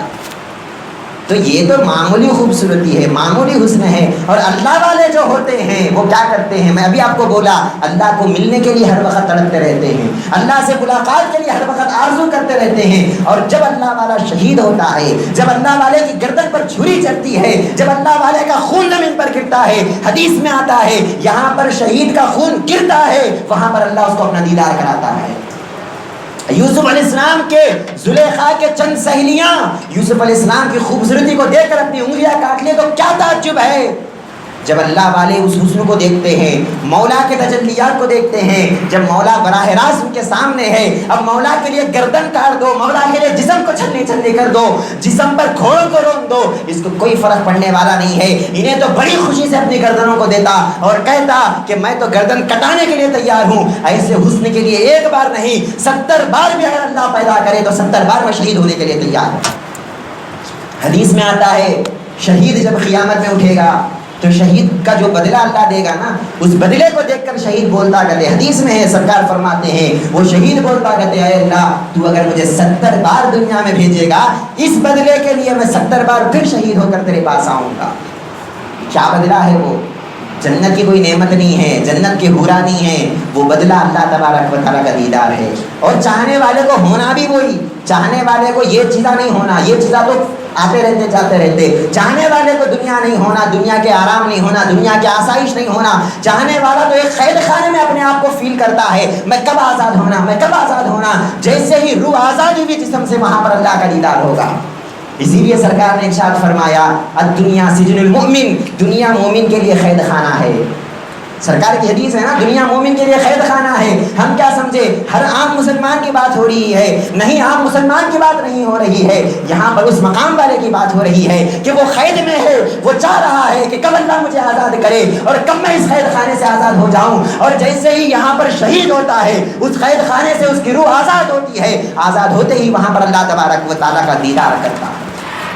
تو یہ رضا کا دوسرا مقام تھا کہ جب تکلیف گزر رہی ہے، جب پریشانی گزر رہی ہے تو دل اس کا بڑا خوش ہے، دل اس کا بڑے سکون میں ہے۔ یہ دوسرا مقام تھا۔ اور تیسرا مقام کیا ہے؟ مقام رضا کا تیسرا مقام ہے فقدان المرارۃ بعد الفضا۔ جب تکلیف گزر گئی، ہو گیا تکلیف گزر کے، تکلیف گزرنے کے بعد پھر کبھی زبان پہ یہ نہیں بولنا کہ اللہ میرے کو تکلیف دیا تھا، کبھی آپ کے دل میں یہ خیال نہیں آنا کہ اللہ مجھے تکلیف دیا تھا۔ آپ یہ بولنا کہ اللہ کے کرم اتنے ہیں، اگر اللہ تکلیف کیوں نہیں دے رہا ہے، اللہ پریشانیاں کیوں نہیں دے رہا ہے۔ یہ صحابہ کی کیفیت تھی۔ صحابہ دعا کرتے تھے اے اللہ کیا تو ناراض ہو گیا کیا، تو ناراض ہو گیا کیا، کہیں کو اتنا دنیا دے دیتا ہے، کہیں کو اتنا پیسہ دے دیتا ہے، کہیں کو اتنا مال دیتا ہے، ارے مصیبتیں کیوں نہیں دیتا؟ ہم تو یہ سنے تھے رسول سے کہ چاہنے والوں کو تو مصیبتیں دیتا ہے، ہم کو مصیبتیں نہیں دے رہا ہے، کیا تو ناراض ہو گیا ہے؟ ارے صحابہ تو رویا کرتے تھے اس بات سے، اور ان کو یہ ڈر لگا رہتا تھا کہ دنیا اگر آ جائے گی تو اللہ ناراض ہو جائے گا، اللہ کی محبت چلی جائے گی۔ اور آج ہم اس کے الٹے ہیں، ہم یہ بولتے ہیں دنیا جتنا زیادہ آئے میرے کو اتنا اچھا ہے، اور اللہ تھوڑا دنیا کھینچ لیا تو رونا شروع کر دیتے اور جو ہے اللہ سے شکایتیں شروع کر دیتے۔ تو الغرض مقام رضا کا یہ تیسرا مرحلہ تھا۔ کیا مرحلہ ہے؟ اگر آپ کو مصیبت آ جائے، پریشانی آ جائے اور چلی جائے تو پھر مرتے دم تک آپ کی زبان پہ کبھی شکایت نہیں ہونا، آپ کے دل میں کبھی یہ شکایت نہیں ہونا کہ اللہ میرے کو تکلیف دیا تھا، بلکہ آپ کا دل بڑے اطمینان میں اور بڑے سکون میں رہنا۔ یہ مقام رضا بڑے بڑے ولیاء بھی یہاں پر آ کر ان کے قدر تک مزا لے۔ حضرت احمد شربینی رحمۃ اللہ علیہ، شیخ احمد ان کا نام تھا، بہت بڑے اللہ والے اور مقام رضا پہ تھے۔ تکلیف آتی تو اس تکلیف کو دور کرنے کی طاقت رکھتے ہوئے بھی اس تکلیف کو دور نہیں کرتے تھے۔ شیخ احمد ان کا نام تھا، ان کا چھوٹا سا بچہ تھا، دودھ پیتا بچہ تھا، وہ بچہ بیمار ہو گیا۔ بچہ بیمار ہو گیا، حضرت کو کیا فرق پڑتا، حضرت تو برابر اپنی عبادت میں لگے ہوئے ہیں۔ جب وہ بچہ بیمار ہو گیا، وہ بچہ جب بیمار ہو گیا اور موت کا جو ہے ٹائم آ گیا اس بچے کا، ملک الموت آ گئے روح قبض کرنے کے لیے، تو شیخ احمد رحمۃ اللہ علیہ کی جو بیوی تھی، جو زوجہ تھی، آپ فرماتی ہیں کہ اے اللہ کے ولی، آپ تو اپنے مولا سے لگے ہوئے ہیں، آپ تو جو ہے یہ دنیا کی تکلیفیں آپ کو کچھ جو ہے نقصان نہیں پہنچا سکتی، لیکن میرے لیے تو میرا ایک ہی بیٹا ہے، میرے لیے تو میرے دل کا ایک ہی سکون کا سامان ہے، اگر یہ بھی چلا جائے تو میں کیسے جیوں گی، میں کیسے جیوں گی؟ لہٰذا آپ دعا کیجئے کہ میرے بچے کو اللہ صحت دے دے، ذرا دعا کیجئے میرے بچے کو صحت دے دے۔ آپ فرماتے رہتے کہ نہیں، اللہ نے مقدر میں لکھ دیا ہے کہ اس کو مرنا ہے تو بس مرنا ہے۔ مقام رضا دیکھو، اللہ کی مرضی میں فنا دیکھو۔ اور جب موت کا فرشتہ آیا، روایتوں میں آتا ہے جب موت کا فرشتہ روح قبض کر رہا تھا، وہ جو منظر دیکھا کہ ان کا بچہ تڑپ رہا ہے، شیخ احمد اتنے بڑے ولی تھے لیکن وہاں بھی ان کے پاؤں ڈگمگا گئے، مقام رضا پہ تھے لیکن پاؤں تھوڑے سے ڈگمگا گئے، فوراً ہاتھ اٹھایا، دعا کیا، اے اللہ میرے بیٹے کی تکلیف کو دور کر دے۔ جیسے ہی دعا کیا، اللہ نے ملک الموت کو حکم دیا، کہا کہ اے ملک الموت، اب اس کی تقدیر بدل چکی ہے، اب اس کی تقدیر میں موت نہیں ہے، ہم نے اس کو زندگی عطا کر دیا ہے۔ تو ولیوں کے ہاتھوں میں تھا کہ وہ زندگی عطا کر دے اپنے بچے کو، لیکن مقام رضا پر تھے، لیکن جب اپنے بچے کو حد سے زیادہ تکلیف میں دیکھے تو مقام رضا پر صبر نہیں کر سکے۔ ایک اور ولی کا واقعہ آپ کے سامنے رکھتا ہوں۔ ایک اور ولی تھے جن کو اس زمانے کا جو بادشاہ تھا، اس زمانے کے بادشاہ نے جو ہے شیخ شاہ محمد غوث ان کا نام تھا، شاہ محمد غوث ان کا نام تھا، ان کو ملک شام کا جو گورنر تھا اس نے کیا کیا، ملک سے شہر بدر کر دیا، باہر چلے جاؤ بلکہ ہکال دیا۔ جب انہوں باہر چلے گئے، ان کا قافلہ ساتھ تھا، بیوی بچے ساتھ تھے، نواسیاں پوتریاں سب ساتھ تھے، جب باہر چلے گئے تو ڈاکوؤں نے ان کے قافلے پہ حملہ کر دیا۔ یہ حضرت بہت بڑے اللہ کے ولی اور مقام رضا پر تھے کہ اللہ کی مرضی میں راضی ہے۔ جب باہر نکلے تو ڈاکوؤں نے حملہ کر دیا، جب حملہ کر دیا اب سب آ رہے ہیں، حضرت کو بول رہے ہیں کہ حضرت دعا کرو، یہ ڈاکو حملہ کر رہے ہیں، آپ کچھ کرو، آپ کچھ کرو۔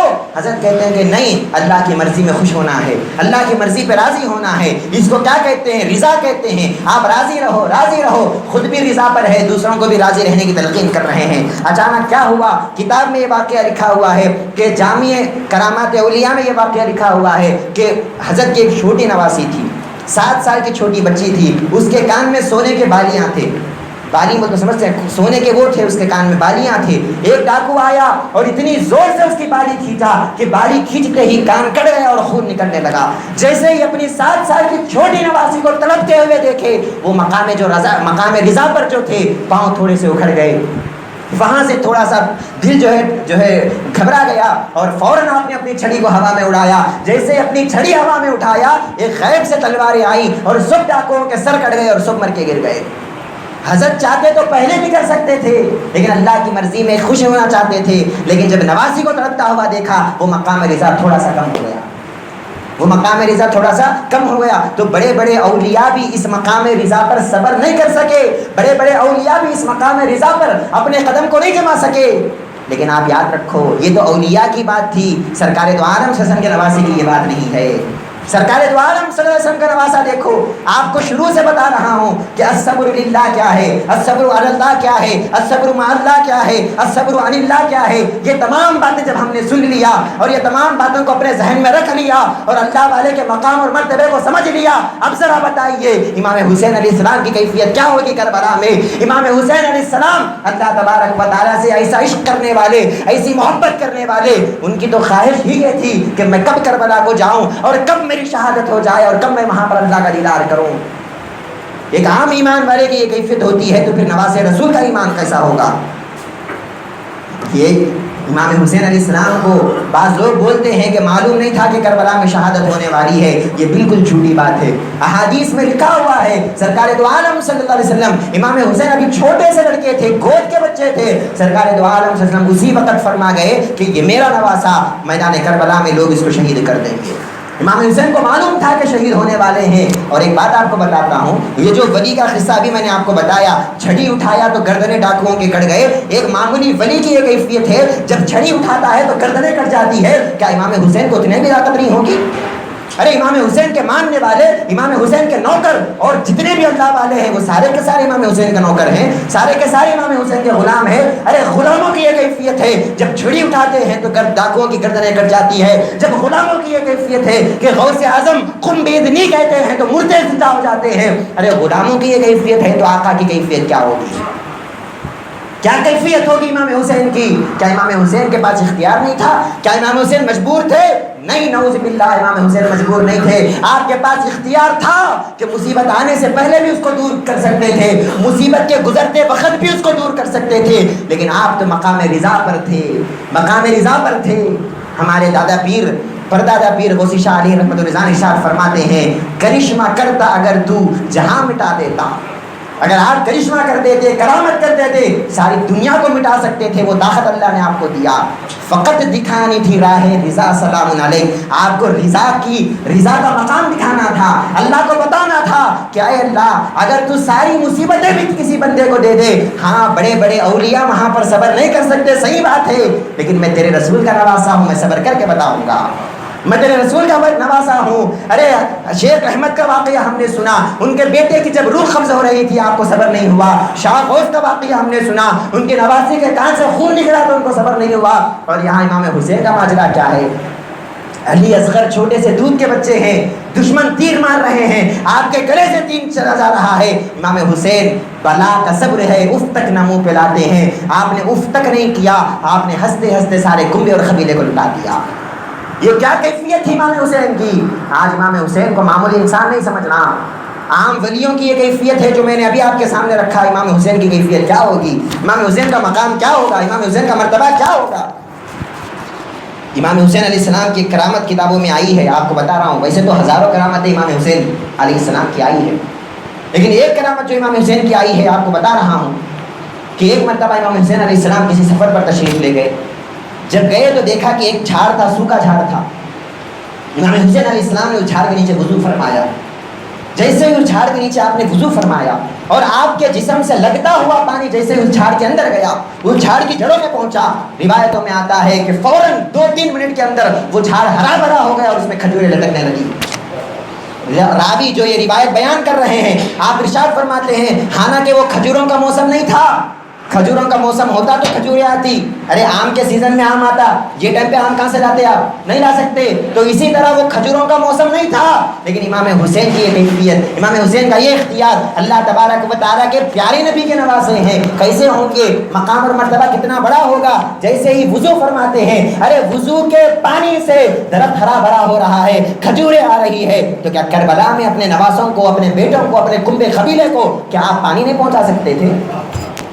بتائیے. امام حسین علیہ السلام، ایک آدمی تھا، کربلا کے واقعات جب ہو رہے تھے تو ایک یزیدی تھا.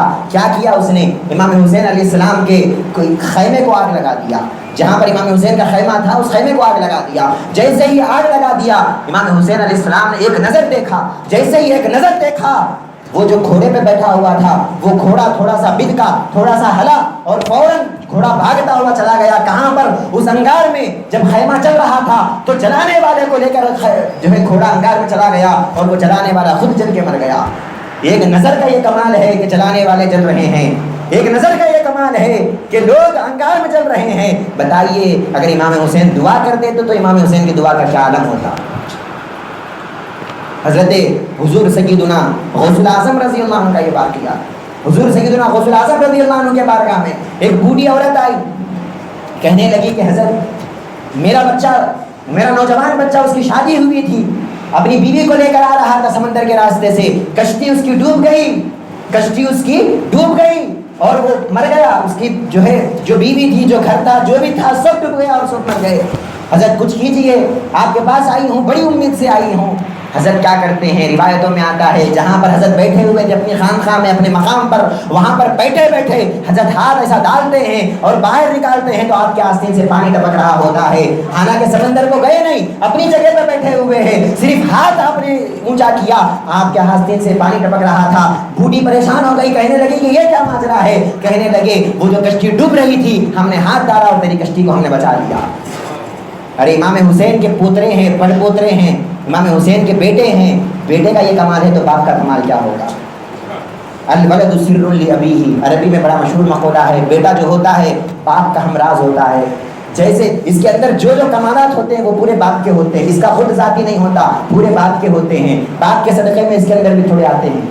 اکثر ہم بھی دیکھتے ہیں کہ جو بیٹا ہوتا ہے اس کے اندر تھوڑا کچھ نہ کچھ خوبی ہوتی ہے. اگر کوئی میکینک ہے اس کے بیٹے کے اندر بھی تھوڑا تھوڑا میکینک کا وہ آ جاتا ہے. اگر کوئی میستری ہے اس کے بیٹے کے اندر بھی میستری کا آ جاتا ہے. کیسا آ گیا وہ فن, آپ نے تو سیکھا نہیں, کہاں سے کیسا آ گیا. آپ کہیں گے کہ ہاں اس کا باپ میستری تھا تو یہ بھی میستری ہے. ہاں اس کا باپ یہ کام کرنے والا تھا تو اس کے اندر بھی یہ ہنر آ گیا. ارے باپ کا ہنر جب بیٹے میں آ سکتا ہے اور بیٹا مردوں کو زندہ کر سکتا ہے, بیٹا خانقاہ میں بیٹھے بیٹھے سمندر میں ہاتھ ڈال کر پانی کو نکال سکتا ہے, ڈوبی کشتی کو نکال سکتا ہے. امام حسین کربلا کے میدان میں کیا دریائے فرات سے پانی کو نہیں نکال سکتے؟ کیا دریائے فرات سے پانی کو نہیں نکال سکتے؟ حضور غوث اعظم سرکار ایک مرتبہ بیٹھے ہوئے تھے, مجلس میں بیٹھے ہوئے تھے, اچانک بارش پڑنے لگی. جیسے ہی بارش پڑنے لگی آپ نے آسمان کو دیکھا, کہا کہ اے اللہ میں لوگوں کو جمع کر رہا ہوں اور تو بارش کو بھیج کر لوگوں کو منتشر کر رہا ہے, لوگوں کو الگ الگ کر رہا ہے. کیونکہ چھت نہیں تھی اس زمانے میں, بغیر چھت کے بیٹھے ہوئے, تو بارش پڑی تو لوگ تھوڑے الگ الگ ہو جاتے ہیں نا, ادھر ادھر چلے جاتے ہیں نا. تو آپ نے فرمایا کہ اے اللہ میں لوگوں کو جمع کر رہا ہوں اور تو الگ کر رہا ہے, منتشر کر رہا ہے. جیسے ہی آپ کی زبان سے یہ جملے نکلے, بعض کتابوں میں تو یہ ہے کہ جملے بھی نہیں نکلے, خالی آسمان کو دیکھا. بعض کتابوں میں یہ ہے کہ آپ نے یہ جملے بول دیے. جیسے ہی یہ جملے بولے فوراً بارش رک گئی. لیکن کہاں تک رکی؟ جہاں تک وہ پبلک تھی وہاں تک بارش رکی. اطراف سے بارش پڑ رہی ہے, اطراف بارش پڑ رہی ہے, سارے شہر میں بارش ہو رہی ہے. غوث اعظم کی وجہ سے بارش نہیں ہوتی. ارے بارش پہ کس کا کنٹرول ہے؟ اللہ والوں کا تصرف دیکھو, اللہ والوں کا کنٹرول دیکھو. بارش میں بھی ان کا اختیار چلتا ہے. وہ جب دیکھتے ہیں بارش کو رکا بھی سکتے ہیں, وہ جب دیکھتے ہیں بارش کو لا بھی سکتے ہیں. جب پوترے کا یہ کمال ہے, امام حسین کا کمال کیا ہوگا؟ امام حسین کا کمال کیا ہوگا؟ کربلا کے میدان میں اگر آپ آسمان کو دیکھ لیتے, قسم خدا کی کیا بارش نازل نہیں ہوا کرتی؟ ضرور بارش اللہ تبارک و تعالیٰ نازل کر دیتا, لیکن آپ کو مقام رضا دکھانا تھا, آپ کو بتانا تھا کہ اے اللہ بڑے بڑے تیرے اولیاء یہاں پر تھوڑا سا ڈگمگا گئے, لیکن میں ڈگمگانے والا نہیں ہوں, میں اپنے قدم کو لرزانے والا نہیں ہوں. تو کچھ بھی کر لے, تیری مرضی میں راضی رہوں گا, تیری مرضی میں فنا رہوں گا, میں مقام رضا پر رہوں گا. نہ مصیبت آنے سے پہلے اس کو دور کروں گا, نہ مصیبت کے چلتے وقت اس کو دور کروں گا, نہ مصیبت کے گزرنے کے بعد اس کا کوئی تکلیف میرے دل میں ہوگی. اے اللہ تو جو کرنا چاہے کر لے, ہم تیری مرضی میں فنا ہے. یہ بات بولنا بڑا آسان ہے, اس کو عملی نمونہ پہنانا بہت بڑا مشکل ہے. امام حسین علیہ السلام نے کر کے دکھایا. کیا نہیں کر سکتے تھے آپ, کیا نہیں کر سکتے تھے؟ ارے یزیدی چھوڑو, خود یزید کیا کر لیتا امام حسین کو؟ اگر ایک نظر دیکھ لیتے آسمان سے جناح نازل ہو جاتے اور سب کو مار دیتے. کیا جنگ بدر میں نہیں اترے فرشتے؟ جنگ بدر میں فرشتے نہیں اترے؟ قرآن کہتا ہے کہ جنگ بدر میں 5000 فرشتے آسمان سے اترے تھے. نانا کی مدد کے لیے تو اللہ نے فرشتوں کو بھیجا, نواسے کی مدد کے لیے فرشتے کیوں نہیں آئے؟ اس لیے کہ نانا نے دعا کیا تھا کہ فرشتے اترے, نواسے نے دعا نہیں کیا کہ فرشتے اترے.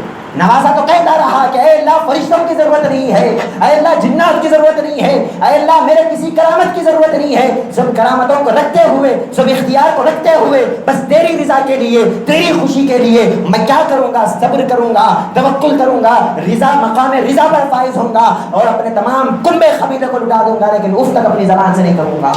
یہ امام حسین علیہ السلام کا توکل اور امام حسین علیہ السلام کا صبر ہے. اب یہاں پر ایک اور واقعہ بھی آپ کے سامنے ذہن نشین آپ کے کرنا چاہتا ہوں کہ جب امام حسین علیہ السلام لڑنے کے لیے جب گئے میدان کربلا میں، جب جنگ شروع ہوئی، سب سے پہلے بیٹے جاتے رہے، علی اصغر گئے شہید ہوئے، علی اکبر گئے، فلاں گئے، سب شہید ہوتے رہے۔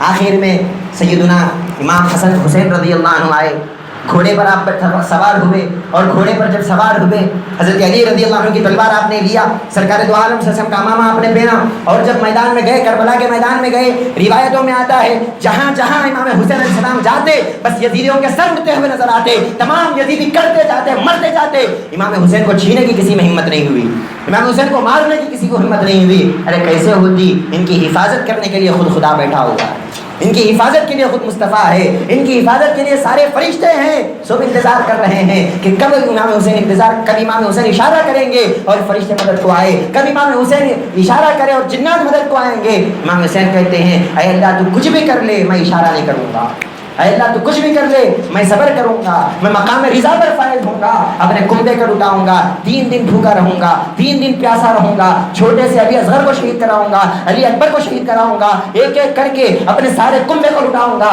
سارے قبیلوں کو لٹاؤں گا، اور تیرے اسلام کے خاطر اپنی جام شہادت کو نوش کروں گا۔ اور کیا تکلیف کو آپ نے برداشت کیا؟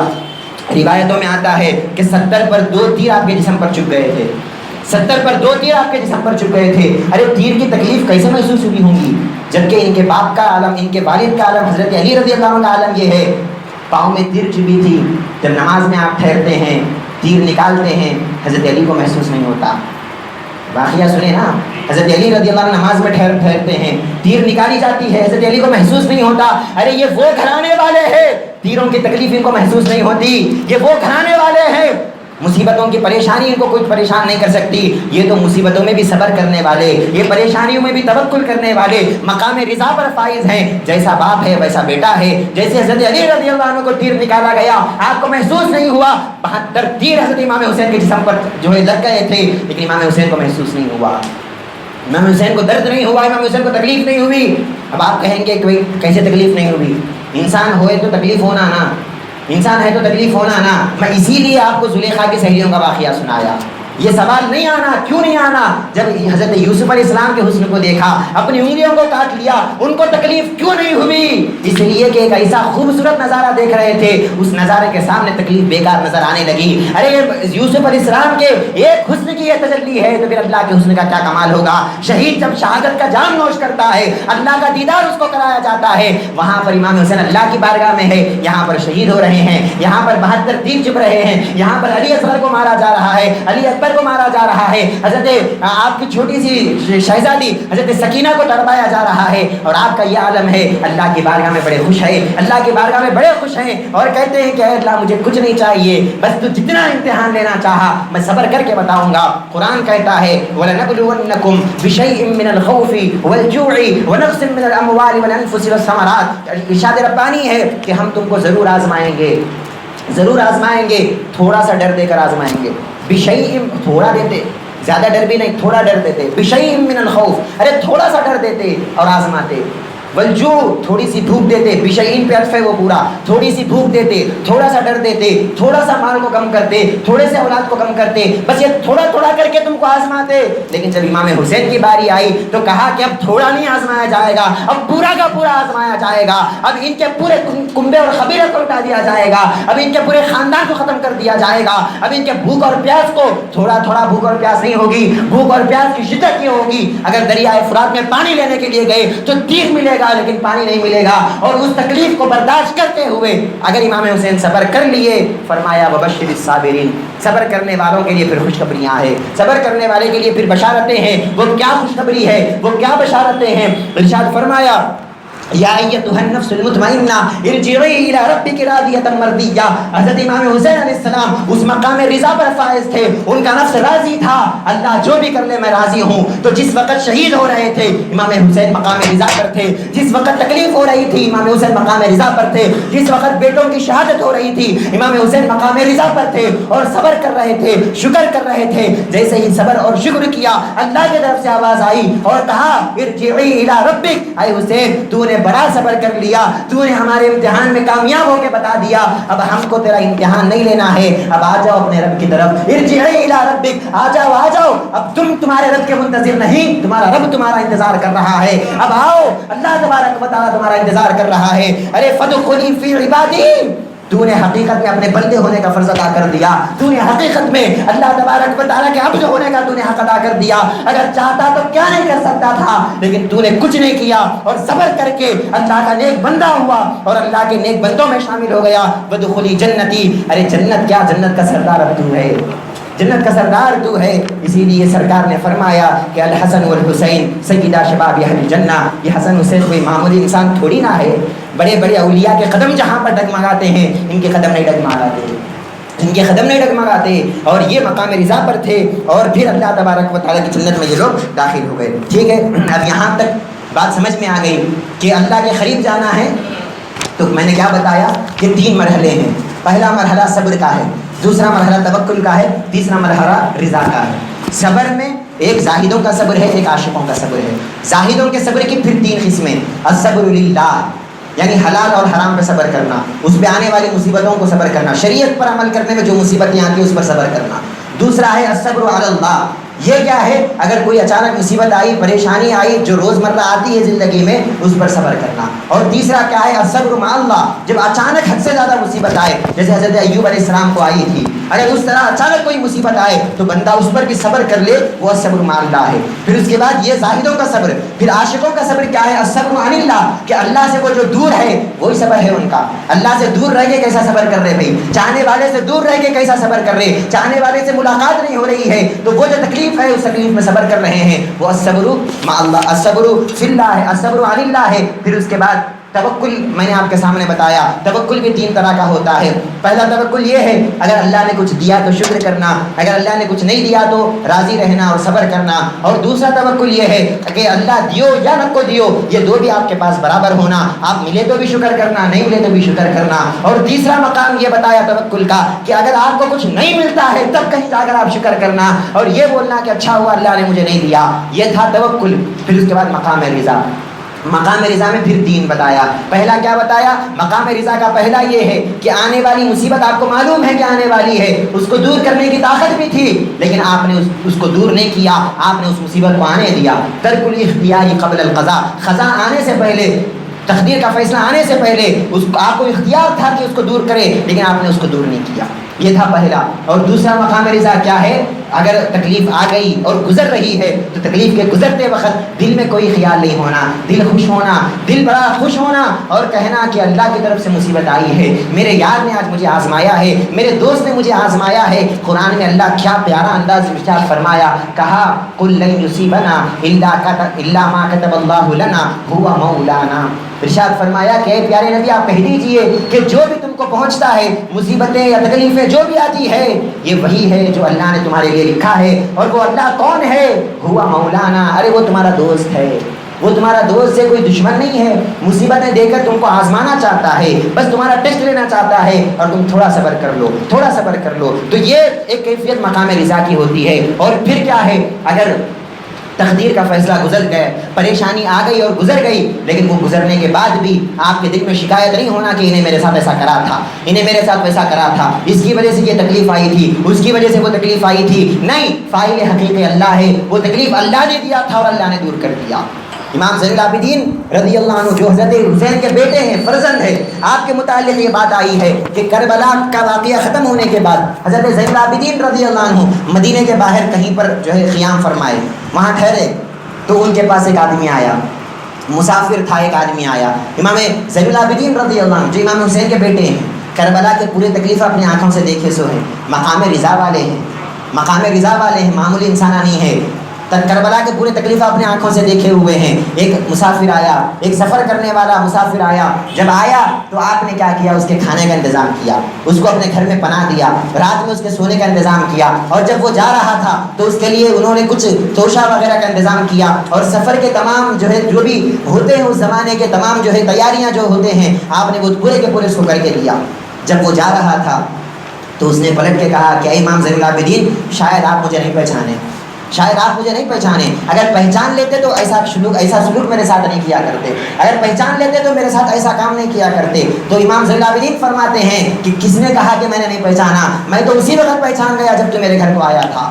تو وہی ہے کہ تو نے میرے باپ حضرت امام حسین علیہ السلام کو قتل کیا تھا کربلا میں، تو یزیدی ہے، تو کربلا میں امام حسین کے خلاف تھا، تو کربلا میں امام حسین کو بھوکا رکھا تھا، تو نے میرے خاندان کو بھوکا پیاسا رکھ کر شہید کر دیا ہے، مجھے معلوم ہے کہ تو ہمارا دشمن ہے، تو ہمارا دشمن ہے۔ وہ آدمی پریشان ہو گیا، کہنے لگا کہ امام حسین میں دشمن ہوں جب معلوم ہے تو پھر یہ سلوک کیسا؟ میرے کھانے کا انتظام کر رہے ہیں، میرے سونے کا انتظام کر رہے ہیں، میرے لیے سواری کا انتظام کر رہے ہیں۔ تو سرکار فرماتے ہیں کہ اے بندے، وہ تیرا سلوک تھا، یہ میرا سلوک ہے، وہ تیرا سلوک تھا، یہ میرا سلوک ہے۔ جب ہم تیرے پاس آئے تھے تو نے اپنے اخلاق بتائے کہ تو ہم کو بھوکا رکھا تھا، تو ہم کو پیاسا رکھا تھا، تو نے ہم کو شہید کر دیا، وہ تیرے اخلاق تھے، وہ تیرا کردار تھا۔ اور ہمارا کردار یہ ہے کہ ہم اپنے پاس آنے والے کو کبھی بھوکا نہیں رکھا کرتے، ہم کبھی آنے والے کو دشمن بھی کیوں نہ آ جائے اس کے لیے ہم آسرے کا انتظام کرتے ہیں، سونے کا انتظام کرتے ہیں، سواری کا انتظام کرتے ہیں۔ تو اس سے کیا پتا چلا آپ کو کوئی دشمنی نہیں تھی یزیدیوں سے؟ اگر دشمنی ہوتی تو دشمنی لیتے یا نہیں لیتے؟ بدلہ لیتے یا نہیں لیتے؟ ارے اچھا موقع ہے مل گیا انہیں، بلکہ لوگوں کو بولتے پکڑو اس کو مار دو، میرا دشمن ہے انہیں، میرے باپ کو قتل کرا انہیں، امام حسین کو مارا انہیں، بولتے تھے یا نہیں بولتے تھے؟ آپ نہیں بولے، کیوں نہیں بولے؟ اس لیے کہ دشمنی سے کوئی دشمنی نہیں تھی، دشمنوں سے کوئی دشمنی نہیں تھی۔ اگر وہ کوئی کسی کو دشمن سمجھتے ہیں تو بس ایک کو ہی دشمن سمجھتے ہیں، اور وہ دشمن ان کا شیطان ہوتا ہے۔ ان الشیطان لکم عدو مبین، شیطان تمہارا کھلا دشمن ہے، اس کے علاوہ کوئی تمہارا دشمن نہیں ہے، کوئی تمہارا دشمن نہیں ہے۔ ہاں اگر کوئی تم کو تکلیف دیتا ہے ظاہراً، کوئی تم کو پریشان کرتا ہے ظاہراً، تمہارے اخلاق یہ ہونا چاہیے، تمہارے کردار یہ ہونا چاہیے کہ تم دشمن کو بھی اپنے گلے سے لگا لینا، تم دشمن کو بھی معاف کر دینا، تم دشمن کے لیے بھی رہنے سہنے کا انتظام کرنا۔ یہ آل نبی نے ہم کو سبق دیا ہے، یہ اولاد علی نے ہم کو سبق دیا ہے۔ آج ہم صبح سے اہل بیت اطہار کے فضائل کو سن رہے ہیں، آپ سے محبت کرنے والا ہی حقیقت میں مومن ہے، یہ بات ہم نے سنا، آپ کے مقام اور مرتبے کو ہم نے سنا، لیکن محبت کس کو بولتے؟ خالی امام حسین کا یاد کر لینے کو محبت نہیں بولتے، امام حسین کا ذکر کر لینے کو محبت نہیں بولتے۔ امام حسین جیسا مقام رضا پہ تھے، دیکھو وہ مقام رضا ہمارے اندر بھی آنا اتنا نہیں آتا، بے شک نہیں آتا۔ بڑے بڑے اولیاء وہاں پر جو ہے ان کے قدم بھی وہاں پر لرزا گئے، تو ہم کہاں سے؟ ہمارے پاس اتنا تو نہیں آتا۔ کم سے کم جو پہلا اسٹیپ جو صبر کا میں نے بتایا، الصبر للہ، کہ حلال چیزوں پہ عمل کرنا اور حرام چیزوں سے بچنا، کم سے کم اگر ہمارے پاس اتنا بھی صبر آ جائے، سمجھ لینا کہ ہم حقیقت میں امام حسین کے غلام ہیں، امام حسین کا نوکر ہے، امام حسین کے چاہنے والے ہیں۔ اگر اتنا سب ہونے کے باوجود بھی اگر حلال اور حرام کا فرق نہیں ہے ہماری زندگی میں، سمجھ لینا کہ ہم غدار ہیں، اور سب سے بڑے یزید ہم ہیں کہ ہم زبان سے امام حسین کا نام لیتے ہیں لیکن دل سے امام حسین کو فالو نہیں کرتے۔ ہم پورے کے پورے یزید کو فالو کرنے والے ہیں۔ تو الغرض ادباً گزارش ہے آپ لوگوں سے کہ ہم کو اپنی زندگیوں کو بدلنے کی ضرورت ہے، ہم کو اپنی زندگیوں کو امام حسین علیہ السلام کی زندگی کا تھوڑا سا عکس اور ان کی سیرت کا تھوڑا سا نمونہ ہماری زندگی میں ہم کو لانے کی ضرورت ہے۔ امام حسین کربلا میں کوئی مجبور نہیں تھے، امام حسین کربلا میں کوئی لاچار نہیں تھے، اگر چاہتے تو بہت کچھ کر سکتے تھے، لیکن کچھ نہیں کر کے وہاں پر انہوں نے امتحان میں کامیاب ہوئے، وہاں پر امتحان میں آپ نے صبر کیا، اللہ کو بتا دیا۔ اللہ تبارک و تعالیٰ نے پوچھا کہ کون ہے میدان رضا کا مرد؟ ہمارے دادا پیر غوثی شاہ علیہ رحمۃ اللہ ارشاد فرماتے ہیں کہ جب آواز آئی اللہ کی طرف سے کہ کون ہے میدان رضا کا مرد، میدان رضا پر کون صبر کرتا ہے ہم دیکھنا چاہتے ہیں۔ بڑے بڑے اللہ والوں کو ہم نے جو ہے آزما لیا، لیکن کوئی بھی اس مقام پر صبر نہیں کر سکا۔ ہے کوئی صبر کرنے والا؟ ہے کوئی صبر کرنے والا؟ جب اللہ کی طرف سے یہ آواز آئی، غوثی شاہ سرکار فرماتے ہیں کہ شاہ نے آگے بڑھ کر مسکرا کر اپنا سر رکھ دیا اور کہا کہ اے اللہ، ہاں میں مقام رضا پر رہوں گا، میں مقام رضا پر رہوں گا، جہاں پر تیرے بڑے بڑے اولیاء جہاں پر جو ہے اپنے قدم کو جہاں پر ان کے قدم بھی جہاں پر ڈگمگا گئے، وہاں پر میرے قدم نہیں ڈگمگائیں گے، میں وہاں پر بھی صبر کروں گا، میں وہاں پر بھی شکر کروں گا۔ اور پھر امام حسین علیہ السلام کو اس کا بدلہ کیا ملا؟ اس کا بدلہ کیا ملا؟ جنت میں تو اللہ تبارک و تعالیٰ جو دینا ہے بے شک دے گا، جنت کا بدلہ تو بہت اعلیٰ بدلہ ہے جو اللہ تبارک و تعالیٰ نے ان کو دیا ہی دیا۔ دنیا کا بدلہ اللہ تبارک و تعالیٰ نے یہ دیا، قیامت تک آنے والے سرکار دو عالم صلی اللہ علیہ وسلم کے امتی امام حسین علیہ السلام سے محبت کرتے ہیں، امام حسین کا ذکر کرتے ہیں، امام حسین کی یاد کرتے ہیں، لیکن صرف اپنے سینے کو پیٹ لینے کا نام محبت نہیں ہے۔ صرف جو ہے چھریوں سے اپنے آپ کو کاٹ لینا اور ماتم منانے کا نام محبت نہیں ہے، بلکہ محبت کیا ہے میں ابھی آپ کو بتایا کہ جس سے محبت ہے اس کے طریقے پر چلنا، اس کو فالو کرنا، اور امام حسین علیہ السلام جس طرح صبر کرے ہم بھی ان کے صبر کا کچھ حصہ جو ہے کرنے کی کوشش کرنا۔ اللہ تبارک و تعالیٰ سے میں دعا کرتا ہوں جو بھی ہم بولتے ہیں سنتے ہیں اللہ تبارک و تعالیٰ ہم سب کو عمل کرنے کی توفیق عطا فرمائے۔ امام حسین علیہ السلام کے صبر کا کچھ فیضان اللہ ہم کو عطا فرمائے، امام حسین علیہ السلام کے توکل کا اللہ کچھ فیضان ہم کو عطا فرمائے، امام حسین علیہ السلام کے مقام رضا کا اللہ تبارک و تعالیٰ کچھ فیضان ہم کو عطا فرمائے۔ وما علینا الا البلاغ۔ السلام علیکم ورحمۃ اللہ۔